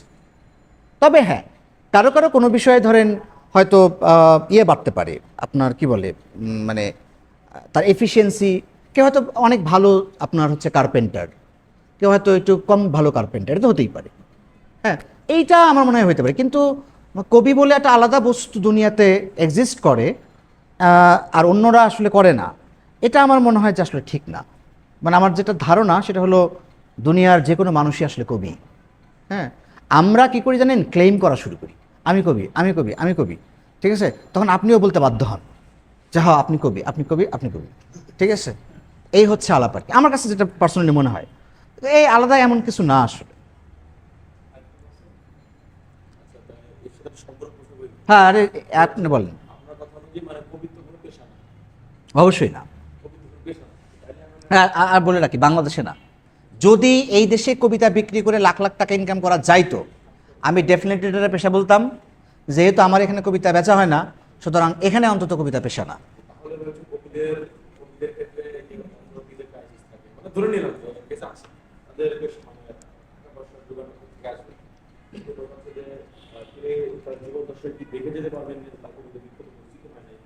এখন আপনার ব্যাপার আমরা বলতে পারি ঠিক আছে, আপনার কবিতা এখন এনসিটিভিতে আসছে, তারপর মানে রেকগনিশন করেছে। এর আগে আপনি আমাদের রেকগনাইজ ছিলেন সবসময়।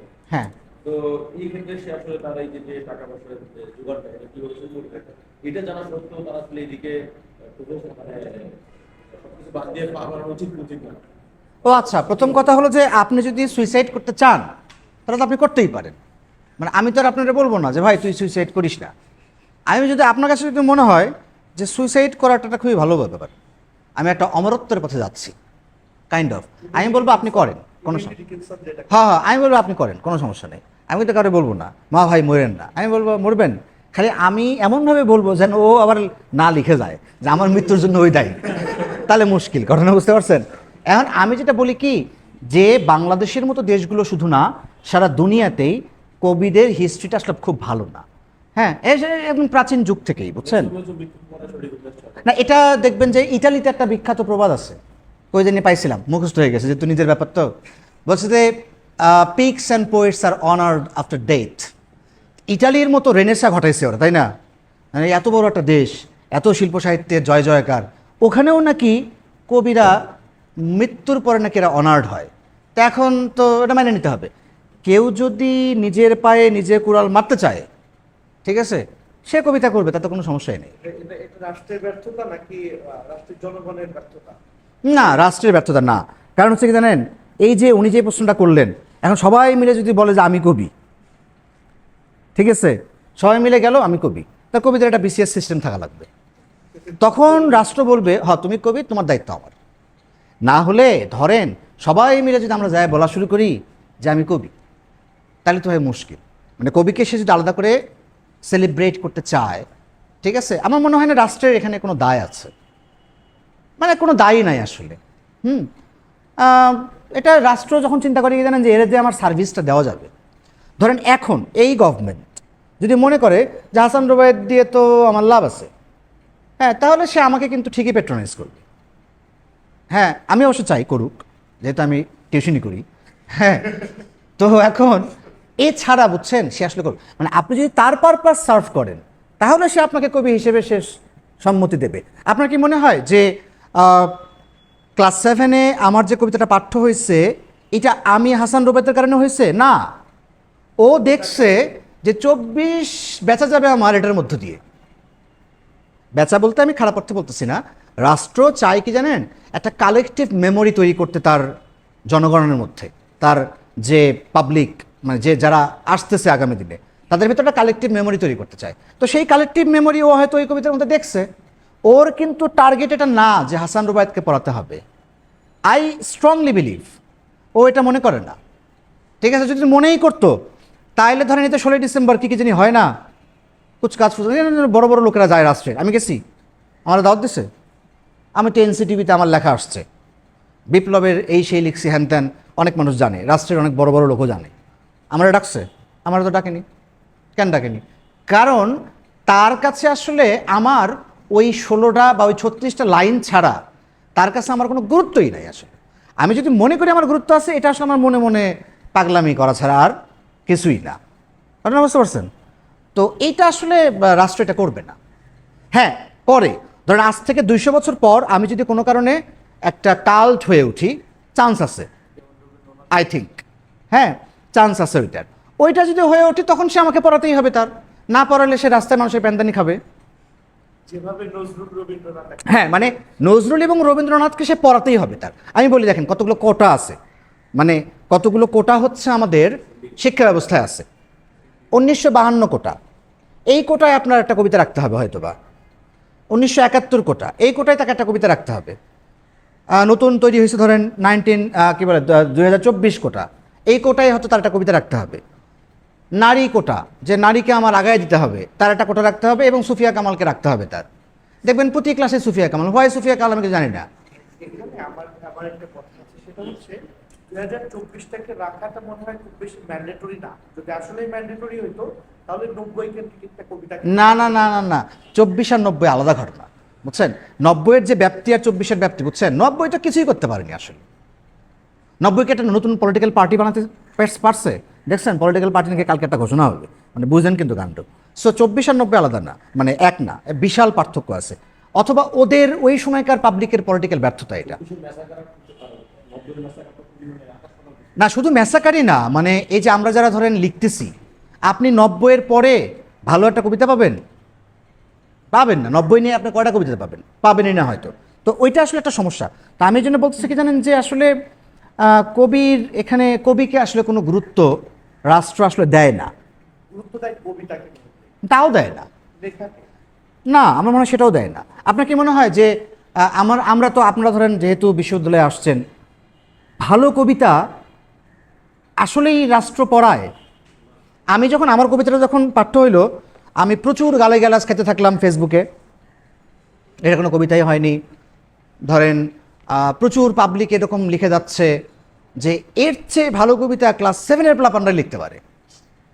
হ্যাঁ, আমি খুবই খুশি হয়েছি কিন্তু মনে মনে, বুঝছেন কী কারণে খুশি হয়েছি আমি বলি। আমি বলতেছি কি, কবিতাকে এত মহান ভাবার তো কিছু নাই, ও তো লিখতেই পারে না। এই যে আমি ধরুন কথা বলতেছি, এটা তো আসলে একটা অফিসিয়াল আলাপ করতেছি আমি এখানে, আমি কিন্তু দায় নিয়ে বলতেছি।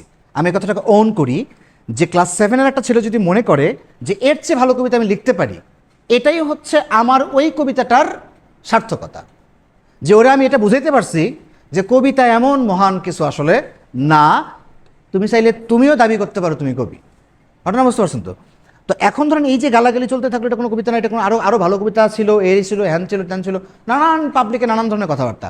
ইভেন আমাদের কবি বন্ধুরা আমি দেখছি কাউকে কাউকে এটাও বলতে, ক্লাস 6-এর পর আমি আমার বাচ্চাকে আর পড়াবই না, কারণ ক্লাস 7-এ গিয়ে তাকে আমার এই খাইস্টা কবিতা তাকে পড়তে হবে। হ্যাঁ, ধরেন এরকমটা এটা হয়েছে, এটা হতেই পারে, এটা কোনো সমস্যা না।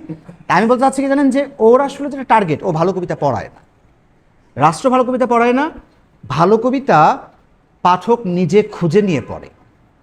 ধরেন আমার যে কবিতার বইগুলো সবচেয়ে বেশি বেচা হয়, আমি কিন্তু জানি, আমার যদি বলেন যে আপনি এগুলোতে কত মার্কস দেবেন, আমি বলবো এগুলো অত ভালো কবিতা না। আমার সবচেয়ে ভালো কবিতা আমার কাছে, আবার এটা কিন্তু আবার অন্য কাণ্ড, আমার সবচেয়ে ভালো কবিতা আসলে মানুষ পড়েই না। হ্যাঁ, এটা আমি আমারটা বলতেছি, আপনার ভালো কবিতা আপনার মতো, আমার ভালো কবিতা আমার মতো, কিন্তু রাষ্ট্র আসলে ভালো কবিতা পড়ায় না। আপনার মনে পড়ে আসলে যে আপনি ইন্টারমিডিয়েট পর্যন্ত আসলে কোন ভালো কবিতাটা পড়ে আসছেন, বা কয়টা ভালো কবিতা পড়ে আসছেন? আপনার যে গ্রেটেস্ট পোয়েট যারা আছে, ধরে নিলাম রবীন্দ্রনাথ, নজরুল, তাদেরই কি ভালো কবিতাগুলো পড়ানো হয়? আসলে পড়ানো হয় না, আমি দেখি না, বুঝছেন। এই কারণে রাষ্ট্র কি পড়াবে না পড়াবে এই নিয়ে টেনশন করার কোনো দরকারই নাই। ওর টার্গেট ভাই ভালো কবিতা মন্দ কবিতা এগুলো না, ওর টার্গেট হচ্ছে প্রোপাগান্ডা। ও চায় আমি এই বিষয়ে প্রোপাগান্ডা করব, সেই প্রোপাগান্ডা যদি আমার লেখায় থাকে সে আমার লেখাকেই নেবে, সেই প্রোপাগান্ডা যদি ধরেন XY এর লেখায় থাকতো সেটা নিত। মানে এখানে আমি হাসান রোবেদ কোনো কিছুই না আসলে। কিভাবে?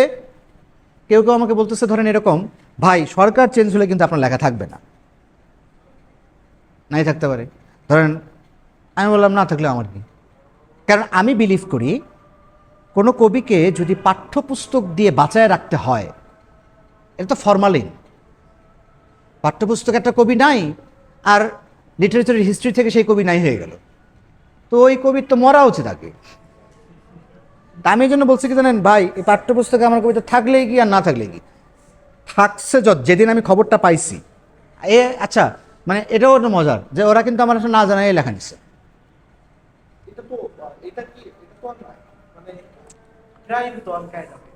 ধরেন ক্রাইম, এখন ও তো আসলে রাষ্ট্র, বুঝলেন নি? এখন ও তো চিন্তা করে কি জানেন, যে এত রাষ্ট্রের মানুষের জন্য করতেছি আমি, তার কাছে ক্রাইম না। শোনেন, রাষ্ট্র, আপনার কাছে কি মনে হয় যে ধরেন সুপ্রিম কোর্টে যখন একজন লোককে যখন দেওয়া হয়, ক্যাপিটাল পানিশমেন্ট যখন দেওয়া হয়, ফাঁসি টাসি, এটা কি? এটা তো ক্রাইম। মানুষ মারা কি ক্রাইম না? অবশ্যই ক্রাইম। কিন্তু ও কমনে করে জানেন, ও একটা সিস্টেমের মধ্যে দিয়ে এসে বলে কি দিলাম মর। ওই রকম একটা ঘটনা হয়তো সে আমাকে ওই ব্যাখ্যাই দেবে, বলবে না এটা তো জনগণের জন্য আমরা নিচ্ছি, তো ব্যাপার না। আচ্ছা, ও নিয়ে নিক, আমার টেনশন নেই এটা নিয়ে। আমি গেছিলাম NCTV-তে জানুয়ারির 20 তারিখে, মানে ততদিনে বইপত্র ছাপানো শেষ, গিয়ে আমি সম্মতিপত্র সই করে আসলাম।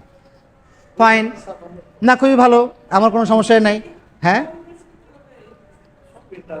কবি পরিচিতির একটা ব্যাপার, এটা অনেকে আমার ব্যাপারে একটু খোঁজ নিলেই পাবে। ধরেন আমার বাপের নাম কি, আমার মায়ের নাম কি, এগুলো বের করার ব্যাপার। শোনেন, আমি জানি না এটা সত্য কিনা, 5 তারিখের পরে, মানে আপনার শেখ হাসিনা পালানোর পরে আমরা দেখলাম ফেসবুকে একটা ঘুরে বেড়াচ্ছে যে এই তালিকা, কবিদের তালিকা গেছিল গণভবনে, সেখানে আমার নাম ছিল। আমি কিন্তু এখনও বিলিভ করি না যে ওটা সত্য। আমার ধারণা এটা কবিরাই কেউ কেউ বানাইছে, কারণ কবিদেরকে এত গুণার টাইম আসলে শেখ হাসিনার নাই, ছিল না আসলে। থাকলে ভাই এটা অনেক আগে আমারই সাইজ করতো, কারণ আমি 2018 সালে এমন ঘন ঘোর ফ্যাসিবাদে লিখছি। হ্যাঁ, ও তো আমারই ধরে থাপড়াইতো, ও আসলে আমার গুণেই না। ও মনে করে ধর এই ধরেন আর তখন ধরেন আমার হয়তো 5,000 ফলোয়ার, ও চিন্তা করে এই 5,000 ফলোয়ারের একটা লোকের থাপড়ায় আমার লাভ আছে, ঠিক আছে? মানে আমি বাটে পড়িনি আসলে। আবার ধরেন হয়তো তার 5টা ফলোয়ার সে হয়তো বাটে পড়ছে, তো আল্লাহ আমার বাঁচাইছে। তা আমি যেটা বলতে চাচ্ছি কি জানেন, যে ওইখানে গণভবনের ওখানে নাকি গেছিল, আমি নিজেও দেখছি যে হাসান রোবায়েত বাসা নাম্বার অমুক, মোবাইল নাম্বার অমুক। মোবাইল নাম্বার না হয় আপনি পাইতে পারেন, বাসা নাম্বার আপনি পান কেন? তা আমার বাপের নাম আর মায়ের নাম জানা এমন কঠিন কিছু না, বুঝলেন? কবি পরিচিতিতে কি আছে, হাসান রোবায়েত, বাপের নাম অমুক, মায়ের নাম অমুক, বাড়ি অমুক, পড়াশোনা করছে অমুক জায়গায়, এরা সবই তো আছে এইসব আসলে। এখন যে মজার ব্যাপার সেটা হলো যে আমি যে কথা বলতে চাচ্ছি, মজার এটা, আমি গেলাম এনসিটিভিতে, গিয়ে আমি এখন উঠে আসবো, বুঝছেন? তো এনসিটিভির চেয়ারম্যান বলতেছে এই খামটা নিয়ে আসো। আমি তো খুশি হয়ে গেছি, খাম, রাষ্ট্রের খাম, টাকা তো ভালোই থাকবে। পরে দেখি কি জানেন, একটা খসখস একটা খাম, যেই খামে ওই যে আমাকে 2 পিস বই দিছে, ওই বই ঢুকানোর জন্য খাম নিয়ে আসতেছে। আমি তো নিলাম, নিয়ে ধরেন দাঁড়ায় বললাম যে যেটা হচ্ছে বলবো কি না। এখন এই অভ্যুত্থানের পর থেকে আমি আসলে অনেক বেশি আপনার বেশরম হয়ে গেছি। হ্যাঁ, তো আগে একটু তাও রাগঢাক রাখতাম। আমি চিন্তা করলাম যে ঠিক আছে, আমি তাকে বললাম টাকা কই, আপনারা যে একটা লেখা ছাপলেন টাকা কই এটার? বলতেছে এনসিটিভির তো এরকম মানে নাই, রেওয়াজ নাই আসলে। আমি বললাম আপনারা কি জানি টেন্ডার দেন, টেন্ডার দিয়ে কাগজের টাকা দেন, কালির টাকা দেন, প্রেসের টাকা দেন, কী কী সব দেন, খালি আমারই নাই। আমি কিন্তু ভাই খসখসা একখান কাগজ নিয়ে মোহাম্মদপুর থেকে আমি সিএনজি নিয়ে গেছি, সিএনজি নিয়ে আসছি, একটা গরিব মানুষ, আসা যাওয়া আমার লস। এখন যদি কোনো সরকার এই কবিতা যদি সরায় দেয়, আমি যেদিন দিছিল সেই দিনও আমি যেমন খুব বেশি মানে আনন্দ ফিল করতে পারিনি, যেদিন সরাবে ওই দিনও আমি এটা নিয়ে আমার কোনো টেনশনই থাকবে না আসলে। একদম আমি মন থেকে কথা বললাম, বুঝছেন? হ্যাঁ, মাঝখান থেকে একটা কাজ আমার হয়ে গেছে, সেটা হলো যেহেতু আমি বাড়িতে আর গ্রামে দাম পাইতাম না, দাম তো আমি অলরেডি পাওয়া শুরু হয়ে গেছে। হ্যাঁ, এখন তুমি যদি সরাই দাও, তা সরাই দিলে লাভটা কী হবে? সরাই দিলে লাভটা হবে তো আমি তো দাম অলরেডি পাবো। ও তখন বলবে কি রাজনৈতিক কারণে তাকে সরানো হলো, আরও দাম বাড়বে, ওটা বোঝেন নি? এটা লাভই লাভ। হ্যাঁ,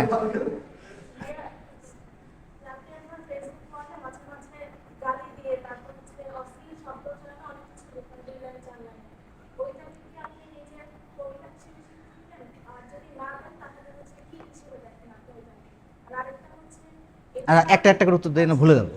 অর্থাৎ যে আমি আসলে ফেসবুকে যে স্ট্যাটাসগুলো দেই বা 2 লাইনের কিছু স্লোগান টোগান টাইপের কিছু জিনিসপত্র লিখি, অশ্লীল শব্দ, সেগুলোকে আমি কীভাবে দেখি?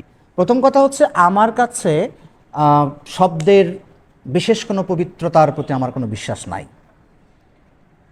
হ্যাঁ, এতে আমার পাপ হইতে পারে, আমি ওই পাপটা স্বীকার করে নিচ্ছি। আমার মনে হয় এটা কবিরা গুনার মতো কোনো পাপ কিনা আমি জানি না, যদিও কোরআন হাদিস আমি আসলে ওইভাবে জানি না। আমি আসলে শব্দকে চিন্তা করি তার বাক্যের সাথে, তার উদ্দেশ্যের সাথে। হ্যাঁ, তো এখন আমার যদি মনে হয় যে কাউকে আমি আসলে এই গালিটা দিলেই সে আসলে ফিল করবে যে অ্যাটাক ফিল করবে এবং সে ভুল ডিসিশন নেওয়া শুরু করবে, আমি মূলত আসলে কাউকে তখনই গালি দেই, মানে মানুষকে গালি দেই না, পার্সোনালি কাউকে গালি দেই না। আমি হয়তো সিস্টেমকে গালি দিচ্ছি, আমি হয়তো কোনো একটা প্রতিষ্ঠানকে গালি দিচ্ছি, আমি কোনো চেয়ারকে গালি দিচ্ছি। সাধারণত আমি ব্যক্তিকে গালি দেই না, আপনি দেখছেন কিনা আমি জানি না, আমি দেই না সাধারণত, আমার মনে পড়ে না। তো আমি এটা দেই কারণ হচ্ছে যে ও যেন ভুল ডিসিশন নেয়, ও যেন ক্ষিপ্ত হয়, ও যেন রেগে যায়, রেগে গেলে ও ভুল ডিসিশন নেওয়া শুরু করবে। আপনার কি মনে হয় 24-এর এই আন্দোলন, শেখ হাসিনার ভুল ডিসিশনের অনেক কাণ্ড আছে এখানে। সে ভুল ডিসিশন কেন নিচ্ছে জানেন?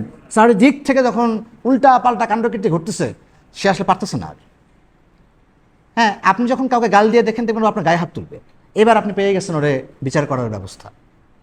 আপনি কিন্তু গায়ে হাত তুলবেন না, কারণ আপনি জানেন গায়ে হাত তোলা সেটা ক্রাইম। কিন্তু যদি আপনারা গাল দেন, ও আপনার গায়ে হাত তুলবে, কারণ ও আসলে টেম্পার হারাবে। টেম্পার হারানোটা আমার জন্য ইম্পর্টেন্ট, কারণ আমি তো তার বিরুদ্ধে যুদ্ধ ঘোষণা করছি আসলে।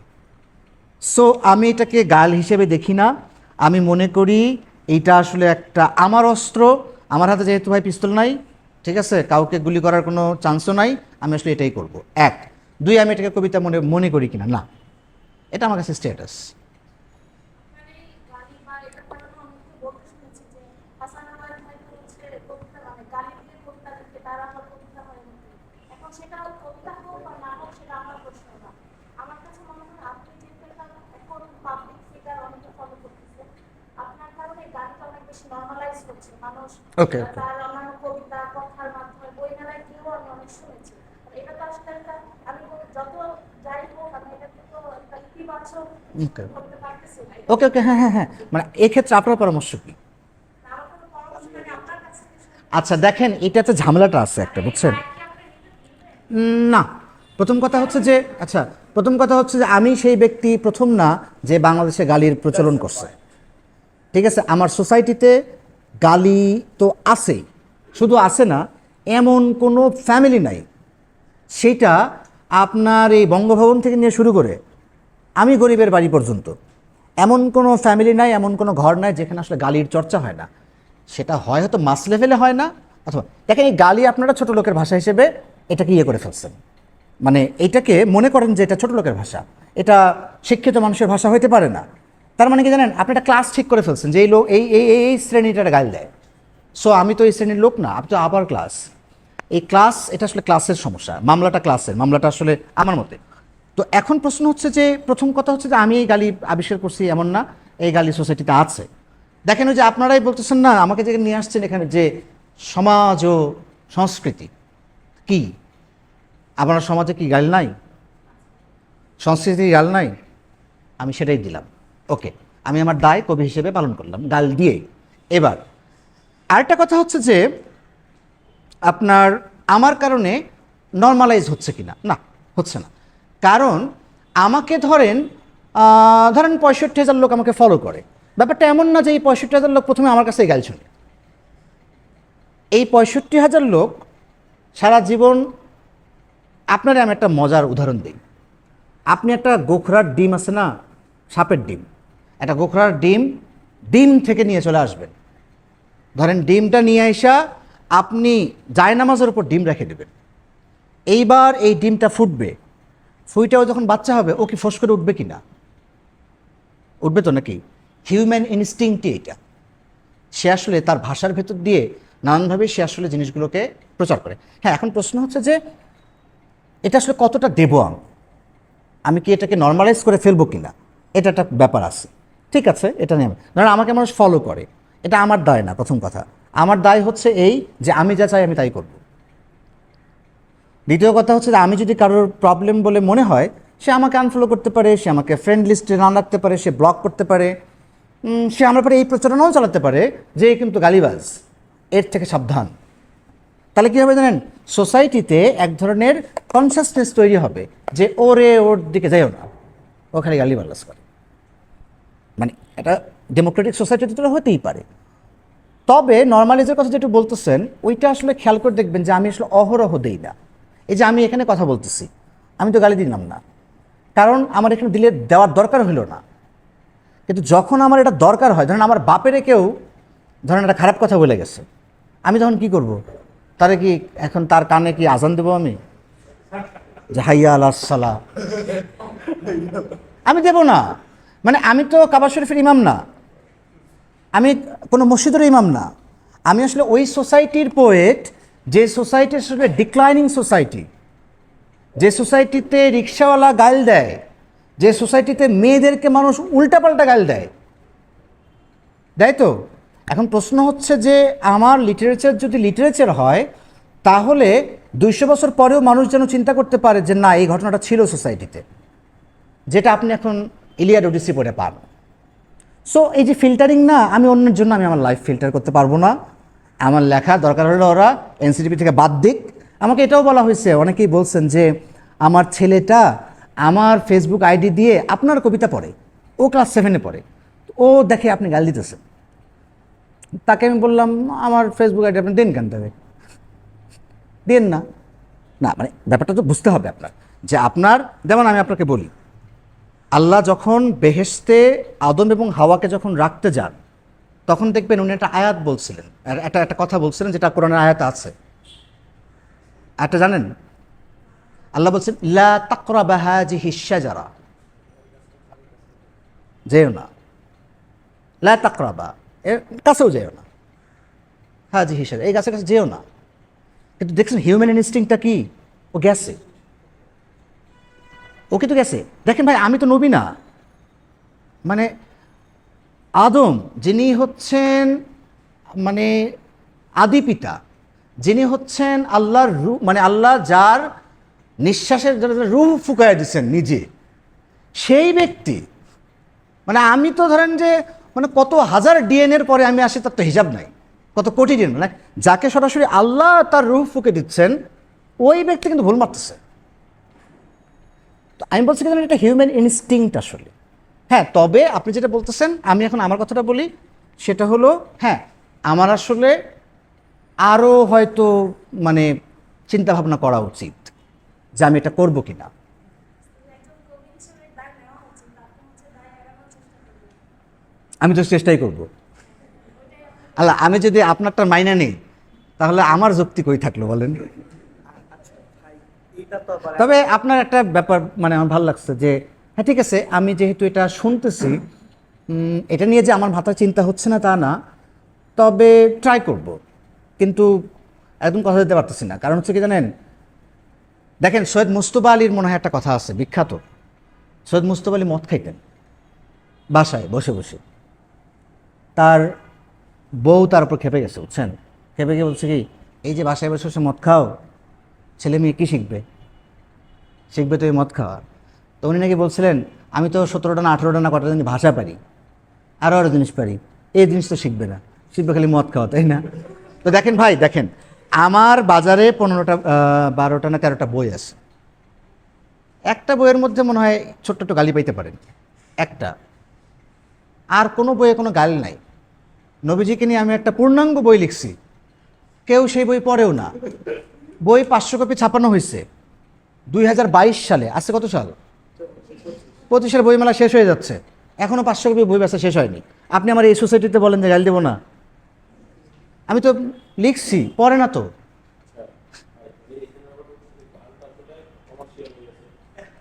ভাই, আমি জাস্ট একটু ই করতে যাচ্ছি, সেটা হচ্ছে কি, ডাক্তার একটা বলে কি যে আমি দিলে কি হয়েছে, হাসান ভাই ফাইল করে আপনাকে যেহেতু আদর্শ মানতেছে, তাহলে হ্যাঁ দেখেন, আমি আর বলতেছি শুনুন, মানে কোরআনে আল্লাহ বলতেছেন যে তোমাদের জন্য রাসূলই হচ্ছে শ্রেষ্ঠতম আদর্শ।